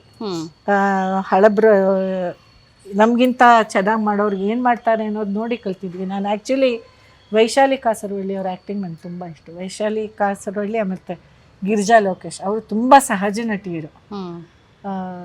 ಅವರ ನಟನೆ ಯಾವಾಗಲೂ ಜೀವನಕ್ಕೆ ಹತ್ತಿರವಾಗಿರುವಂಥದ್ದು, ಎಕ್ಸಾಜಿರೇಟೆಡ್ ಅಲ್ಲ. ಹೌದು. ಆ ಥರ ನಾನು ಅವ್ರು ನನ್ನ ರೋಲ್ ಮಾಡಲ್ಸು. ತುಂಬ ಇಷ್ಟ ಅವ್ರ ಆ್ಯಕ್ಟಿಂಗ್. ಓಕೆ. ಸೊ ಅಷ್ಟು ಸಹಜವಾಗಿ ಮಾಡಬೇಕು ಅನ್ನೋದು ನನ್ನ ಆಸೆ. ಯಾವುದೇ ಪಾತ್ರ ಕೊಟ್ಟರು ಆ ಪಾತ್ರಕ್ಕೆ ನ್ಯಾಯ ಒದಗಿಸ್ಬೇಕು. ಇನ್ನು ನಿಮಗೆ ಡ್ರೀಮ್ ರೋಲ್ ಅಂತ ಆ ಥರ ಏನಾದರೂ ಇದೆಯಾ? ಡ್ರೀಮ್ ರೋಲ್ ಅಂತ ಏನಿಲ್ಲ ನನಗೆ. ಇಷ್ಟು ನಿಮ್ಮ ಅಂದರೆ ಈ ನಟನಾ ಜೀವನದಲ್ಲಿ ನಿಮಗೆ ಸ್ಯಾಟಿಸ್ಫ್ಯಾಕ್ಷನ್ ಸಿಕ್ಕಿದೆಯಾ? ಸ್ಯಾಟಿಸ್ಫ್ಯಾಕ್ಷನ್ ಯಾವತ್ತೂ ಸಿಗಲ್ಲ, ಸಿಗಬಾರ್ದು. ಆಕ್ಟರ್ಸಿಗೆ ಸಿಗಲ್ಲ ಅಂತೀರಾ? ಸಿಗಬಾರ್ದು, ಸಿಕ್ಕಿದ್ರು ಮುಗೀತಲ್ಲಿಗೆ. ಸಿಕ್ಕಿದ್ರೆ ಅಲ್ಲಿಗೆ ಎಂಡ್ ಆಫ್ ಆಯಾ ಪಾತ್ರ ಮಾಡುವಾಗ ಹಬ್ಬ ಅಂತ ಅನ್ಸುತ್ತೆ ವಿನಃ ಮುಂದೆ ಇನ್ನೂ ಮಾಡ್ಬೇಕು ಅನ್ನೋ ದಾಹ ಇರ್ಬೇಕು, ಇನ್ನೂ ಚೆನ್ನಾಗಿ ಮಾಡ್ಬೇಕು ಆಗಷ್ಟೇ ಏನಾದ್ರೂ ಸಾಧನೆ ಮಾಡಕ್. ಆಮೇಲೆ ಅದ್ರ ಹಿಂದೆ ಪ್ರಶಸ್ತಿ ಸಿಗ್ಬೇಕು, ಇನ್ಯಾರೋ ಚಪ್ಪಾಳೆ ತಟ್ಬೇಕು, ಅದೆಲ್ಲ ಇರಬಾರ್ದು. ನಿಮ್ಮ ಆತ್ಮತೃಪ್ತಿ ಇರ್ಬೇಕು ಅಷ್ಟೇ. ಓಕೆ. ಆತ್ಮತೃಪ್ತಿ ಸರಿ ಬೇರೆ, ಸಂತೃಪ್ತಿ ಬೇರೆ. ಸಂತೃಪ್ತಿ ಬಂದ್ರೆ ಮುಗೀತು ಕತೆ, ಅಲ್ಲಿಗೆ ಮುಗಿದೋಯ್ತು ನಮ್ಮ ಜೀವನ. ಕಲಾ ಜೀವನ ಮುಗಿಯುತ್ತೆ. ಬೆಳಿಬೇಕು, ಬೆಳಿತಾನೇ ಇರ್ಬೇಕು. ಇವಾಗ ಕೋಗಿಲೆಗೆ ಕೂಗಿ ಕೂಗಿ ಏನು ಬೇಜಾರಾಗುತ್ತಾ? ಇಲ್ಲ ಅಲ್ವಾ? ಆ ಥರನೇ ನಾವು ಅದನ್ನ ನಮ್ಮ ಮನೋಧರ್ಮ ಆಗ್ಬಿಡ್ಬೇಕು. ಓಕೆ. ಸೊ ಕಲಾವಿದೆಯಾಗಿ, ಹಿರಿಯ ಕಲಾವಿದೆಯಾಗಿ ನೀವು ಕೊನೆಯದಾಗಿ ಏನು ಹೇಳಕ್ ಬಯಸ್ತೀರಾ ಮ್ಯಾಮ್? ಯಾವ ವಿಷಯದಲ್ಲಿ ನೀವು ಹೇಳೋದು? ಅಂದ್ರೆ ನೀವು ಈ ಕಲಾ ಸೇವೆ, ಇಷ್ಟು ವರ್ಷದಿಂದ ನೀವು ಒಂದು ಕಲಾ ಸೇವೆ ಅನ್ಬೋದಲ್ವಾ? ಅನ್ಬೋದು. ಸೇವೆ ಅಂತ ಅಲ್ಲ, ನಾನು ನನ್ನ ಪ್ಯಾಷನ್ಗೋಸ್ಕರ ಮಾಡಿರೋದ್ರಿಂದ ನಾನು ಸೇವೆ ಮಾಡಿದ್ದೀನಿ ಅಂತ ಒಂದು ಅಷ್ಟು ದೊಡ್ಡ ಪದನ ಉಪಯೋಗಿಸೋದಿಲ್ಲ. ನನ್ನ ಖುಷಿಗೆ ನಾ ಮಾಡಿರೋದು. ಆದರೆ ನಾವು ಏನೇ ಮಾಡಿದರೂ ಕಷ್ಟಪಡೋದು ಅಲ್ಲ, ಇಷ್ಟಪಟ್ಟು ಮಾಡಿದರೆ ಯಾವ ಕೆಲಸನೂ ಕಷ್ಟ ಆಗೋದಿಲ್ಲ. ಆ ಥರ ಒಂದು ಮನೋಭಾವನೆ ಬೆಳೆಸ್ಕೋಬೇಕು. ಆಮೇಲೆ ನಮ್ಮ ಹಳೆ ಕಾಲದಲ್ಲಿ ಯಾರ್ಯಾರು ಯಾವ್ದ್ಯಾವ ಥರ ಪಾತ್ರಗಳನ್ನು ಮಾಡಿದಾರೋ ಅದನ್ನು ನಾವು ಮನಸ್ಸಲ್ಲಿ ತುಂಬ್ಕೋಬೇಕು. ಅದು ತುಂಬ ಇಂಪಾರ್ಟೆಂಟ್ ನಾವು ಬೆಳೆಯೋಕ್ಕೆ. ಮತ್ತು ಅವ್ರುಗಳು ಮಾಡಿ ಏನು ತಪ್ಪು ಮಾಡಿರ್ತಾರೋ ಅದೇ ನಾವು ಮಾಡೋಕ್ಕೆ ಹೋಗಬಾರ್ದು. ಈ ಫೀಲ್ಡಿಗೆ ಬಂದಮೇಲೆ ನಮಗೆ ನಮ್ಮ ಪಾತ್ರ ನಾವು ಅದನ್ನು ಹೇಗೆ ಮಾಡ್ತೀವಿ ಅನ್ನೋದೇ ಮುಖ್ಯ ಆಗಬೇಕೆ ವಿನಃ ಬೇರೆ ಯಾವುದೂ ಇಂಪಾರ್ಟೆಂಟ್ ಆಗಬಾರ್ದು. ಬರೋ ದುಡ್ಡು ಬರುತ್ತೆ. ಆಮೇಲೆ ತುಂಬ ಜನ ನೋಡಿದ್ದೀನಿ, ಅಯ್ಯೋ ನನಗೆ ಅದು ಸಿಕ್ಕಬೇಕಿತ್ತು, ಯಾರೋ ಕಿತ್ಕೊಂಡ್ಬಿಟ್ರು ಅಂತ. ಇಲ್ಲ, if it is your cup of tea, ಆ ಕಪ್ಪಿನ ಟೀ ನಮಗೆ ಸಿಗಬೇಕು ಅಂತಿದ್ರೆ ತಿಪ್ಪರ್ಲಾಗ ಹಾಕಿದ್ರು ನಮಗೆ ಸಿಗುತ್ತೆ. ಯಾರೋ ಕೆಡಿಸಿ ನಮಗೆ ತಪ್ಪೋಯ್ತು ಅಂತಂದರೆ ಅದು ನಮ್ಮ ಪಾಲಲ್ಲಿ ಇರಲಿಲ್ಲ ಅಂತ ಅರ್ಥ. ಓಕೆ. ಅದನ್ನು ಅರ್ಥ ಮಾಡ್ಕೊಂಬಿಟ್ರೆ ಆ ಡಿಸಪಾಯಿಂಟ್ಮೆಂಟ್ಸ್ ಇರಲ್ಲ. ತುಂಬ ಜನ ಡಿಪ್ರೆಷನ್ಗೆ ಹೊರಟೋಗ್ತಾರೆ. ಅಂದರೆ ನಮ್ಗೆ ಸಿಗ್ತಾ ಇಲ್ಲ ಈಗ ಸಿಗ್ತಾ ಇಲ್ಲ ಅಂತಾರೆ, ಅದು ನಮ್ಮ ಪಾಲ್ದು ಅಲ್ಲಪ್ಪ ಅಷ್ಟೇ. ನಿನ್ನ ಪಾಲ್ದಾಗಿದ್ರೆ ನಿಂಗೆ ಬಂದೇ ಬರುತ್ತೆ, ಹೇಗಾದರೂ ಬರುತ್ತೆ. ನನ್ನ ವಿಷಯದಲ್ಲಂತೂ ಹಾಗೆ ಆಗಿದೆ. ನನಗೆ ಗೃಹಭಂಗ ಅಂತ ಭೈರಪ್ಪನವ್ರದ್ದೇ ಒಂದು ಕಾದಂಬರಿ, ಅದರ ಆಧಾರಿತ ಒಂದು ಗೃಹಭಂಗ ಅಂತಲೇ ಸೀರಿಯಲ್ ಮಾಡಿದ್ರು ಗಿರೀಶ್ ಕಾಸರವಳ್ಳಿಯವರು. ಆ ಕತೆ ಓದೋವಾಗೆಲ್ಲ ಅದರೊಳಗೆ ಸರ್ವಕ್ಕ ಅಂತ ನನ್ನ ಪಾತ್ರ. ಆ ಪಾತ್ರ ನನಗೆ ತುಂಬ ಮನಸ್ಸಿಗೆ ಹಚ್ಕೊಂಡ್ಬಿಟ್ಟಿದೆ. ಆವಾಗ ನಾನು ಇನ್ನೂ ಆ್ಯಕ್ಟಿಂಗ್ ಫೀಲ್ಡಿಗೆ ಬಂದಿರಲಿಲ್ಲ. ಸರಿ, ಅದು ಬಂದಾಗ ನನಗೆ ಆ ಪಾತ್ರ ನಂಗೆ ತುಂಬ ಇಷ್ಟ ಆಗ್ತಾಯಿತ್ತು. ನಂಜಮ್ಮನ ಪಾತ್ರ ಮುಖ್ಯ ಪಾತ್ರ, ಅದು ಚೆನ್ನಾಗಿತ್ತು. ಬಟ್ ಅದಕ್ಕೆ ನೆಕ್ಸ್ಟು ಇವಳ್ದು ನಂಗೆ ತುಂಬ ಆಸೆ ಆಗ್ತಾಯಿತ್ತು. ಆಮೇಲೆ ಈ ಫೀಲ್ಡಿಗೆ ಬಂದಮೇಲೆ ಇವರು ಕಾಸರವಳ್ಳಿಯವರು ಇದು ತೆಗಿತಾ ಇದ್ದಾರೆ, ಧಾರಾವಾಹಿ ಮಾಡ್ತಾಯಿದ್ದಾರೆ ಅಂತ ಕಿವಿಗೆ ಬಿತ್ತು. ಆವಾಗ ನಾನು ಅನ್ಕೋತಿದ್ದೆ, ಅಂದರೆ ನನಗೆ ಈ ಸರ್ವಕ್ಕನ ಪಾತ್ರ ನನಗೆ ಏನಾದರೂ ಸಿಕ್ಕಿದ್ರೆ ಎಷ್ಟು ಚೆನ್ನಾಗಿರುತ್ತಲ್ವ ಅಂತ ಅಂದ್ಕೊಂಡಿದ್ದು. ಒಂದು ವಾರಕ್ಕೆ ನನಗೆ ಆ ಪಾತ್ರಕ್ಕೆ ಕರೆ ಬಂತು. ಹೌದಾ? ನಂಬಕ್ಕಾಗಲ್ಲ ನನಗೆ. ಲಕ್ಕಿ ಹಾಗಾದ್ರೆ. ನಿಜವಾಗ್ಲೂ ಲಕ್ಕಿ ನಾನು. ನಂಬಕ್ಕಾಗಲಿಲ್ಲ ನನಗೆ. ಅರೆ ನಾನು ಚಿಕ್ಕ ವಯಸ್ಸಿಂದ ನನಗೆ ಅಂದರೆ ನಮ್ಮ ಮನೇಲಿ ನಮ್ಮ ತಂದೆನೇ ಓದ್ತಾ ಇದ್ರು ಗೃಹಭಂಗ ಕಾದಂಬರಿ, ಕನ್ನಡಪ್ರಭದಲ್ಲಿ ಬರ್ತಾಯಿತ್ತು ದೈನಿಕ ಧಾರಾವಾಹಿಯಾಗಿ. ಅವ್ರು ಅದನ್ನೆಲ್ಲ ಓದಿ ಹೇಳುವಾಗ ನಂಗೆ ಆ ಸರ್ವಕ್ಕನ ಪಾತ್ರ ತುಂಬ ಹಿಡಿಸ್ಬಿಟ್ಟಿತ್ತು. ಆ ವಯಸ್ಸಿಂದನೂ ನನಗೆ ಆ ಪಾತ್ರದ ಬಗ್ಗೆ ಒಲವು ಮೂಡಿತ್ತು. ಇವರು ಧಾರಾವಾಹಿ ಮಾಡ್ತಾ ಇದ್ದಾರೆ ಗೃಹಭಂಗ ಅಂದಾಗ ನನಗೆ ಅಯ್ಯೋ ನಾ ಮಾಡಿದಿದ್ರೆ ಅಂತ ಅನ್ನಿಸ್ತಿತ್ತು. ಹಾಗಂದ್ಕೊಂಡಿದ್ದು ಒಂದು ವಾರಕ್ಕೆ ಬಂದು ಬಿಡ್ತು. ಸೊ ನಿಮಗೆ ನಿಮ್ಮ ಈ ಪ್ಯಾಷನ್ ಅನ್ನೋದು ನಿಮ್ಗೆ ಲೈಫಲ್ಲಿ ಬಹಳಷ್ಟು ಖುಷಿ ಕೊಟ್ಟಿದೆ. ತುಂಬ ಖುಷಿ ಕೊಟ್ಟಿದೆ. ಬಹುಶಃ ನಾವೊಂದು ಸ್ವಲ್ಪ ಚಟುವಟಿಕೆ ಆಗಿರೋಕ್ಕೆ ಇದೇ ಕಾರಣ. ಇದಿಲ್ಲದೆ ಹೋಗಿದ್ರೆ ನಾ ಏನಾಗ್ತಿದ್ದೆ ಅಂತ ನಂಗೆ ಊಹಿಸ್ಕೊಳ್ಳೋಕ್ಕೂ ಆಗಲ್ಲ, ಊಹಿಸ್ಕೊಳ್ಳೋದು ಬೇಡ ನನಗೆ. ಓಕೆ ಮೇಡಮ್, ಬಹಳಷ್ಟು ಇನ್ಫಾರ್ಮೇಷನ್ ಆಗ್ಬೋದು ಅಥವಾ ನಿಮ್ಮ ಲೈಫ್ ಜರ್ನಿ, ಆ್ಯಕ್ಟಿಂಗ್ ಜರ್ನಿ ಬಗ್ಗೆ ಬಹಳಷ್ಟು ಮಾಹಿತಿ ಹಂಚ್ಕೊಂಡ್ರಿ, ಶೇರ್ ಮಾಡಿದ್ರಿ. ತುಂಬ ಥ್ಯಾಂಕ್ ಯು, ಧನ್ಯವಾದಗಳು. Thank you ma'am. ನೀವು ಒಳ್ಳೆ ಅವಕಾಶ ಕೊಟ್ರಿ ನನ್ನ ಮನಸ್ಸಿಂದೆಲ್ಲ ಹಂಚ್ಕೊಳ್ಳೋಕ್ಕೆ. ಒಳ್ಳೊಳ್ಳೆ ಪ್ರಶ್ನೆಗಳನ್ನು ಕೇಳಿದ್ರಿ, ನನ್ನ ಪಾಡಿಗೆ ನನ್ನನ್ನು ಬಿಟ್ಬಿಟ್ರಿ ಏನಾದರೂ ಮಾಡಿ ಮಾತಾಡಿ ಅಂತ. ಥ್ಯಾಂಕ್ ಯು ಮ್ಯಾಮ್, ಧನ್ಯವಾದಗಳು. ಆಯ್ತಪ್ಪ. ಇಂತಹ ಮತ್ತಷ್ಟು ಇಂಟ್ರೆಸ್ಟಿಂಗ್ ಹೋಮ್ ಟೂರ್ಗಳಿಗಾಗಿ ವಿಶ್ವವಾಣಿ ಟಿವಿ ಸ್ಪೆಷಲ್ ಲೈಕ್ ಮಾಡಿ, ಶೇರ್ ಮಾಡಿ, ಸಬ್ಸ್ಕ್ರೈಬ್ ಮಾಡಿ. Thank you, bye.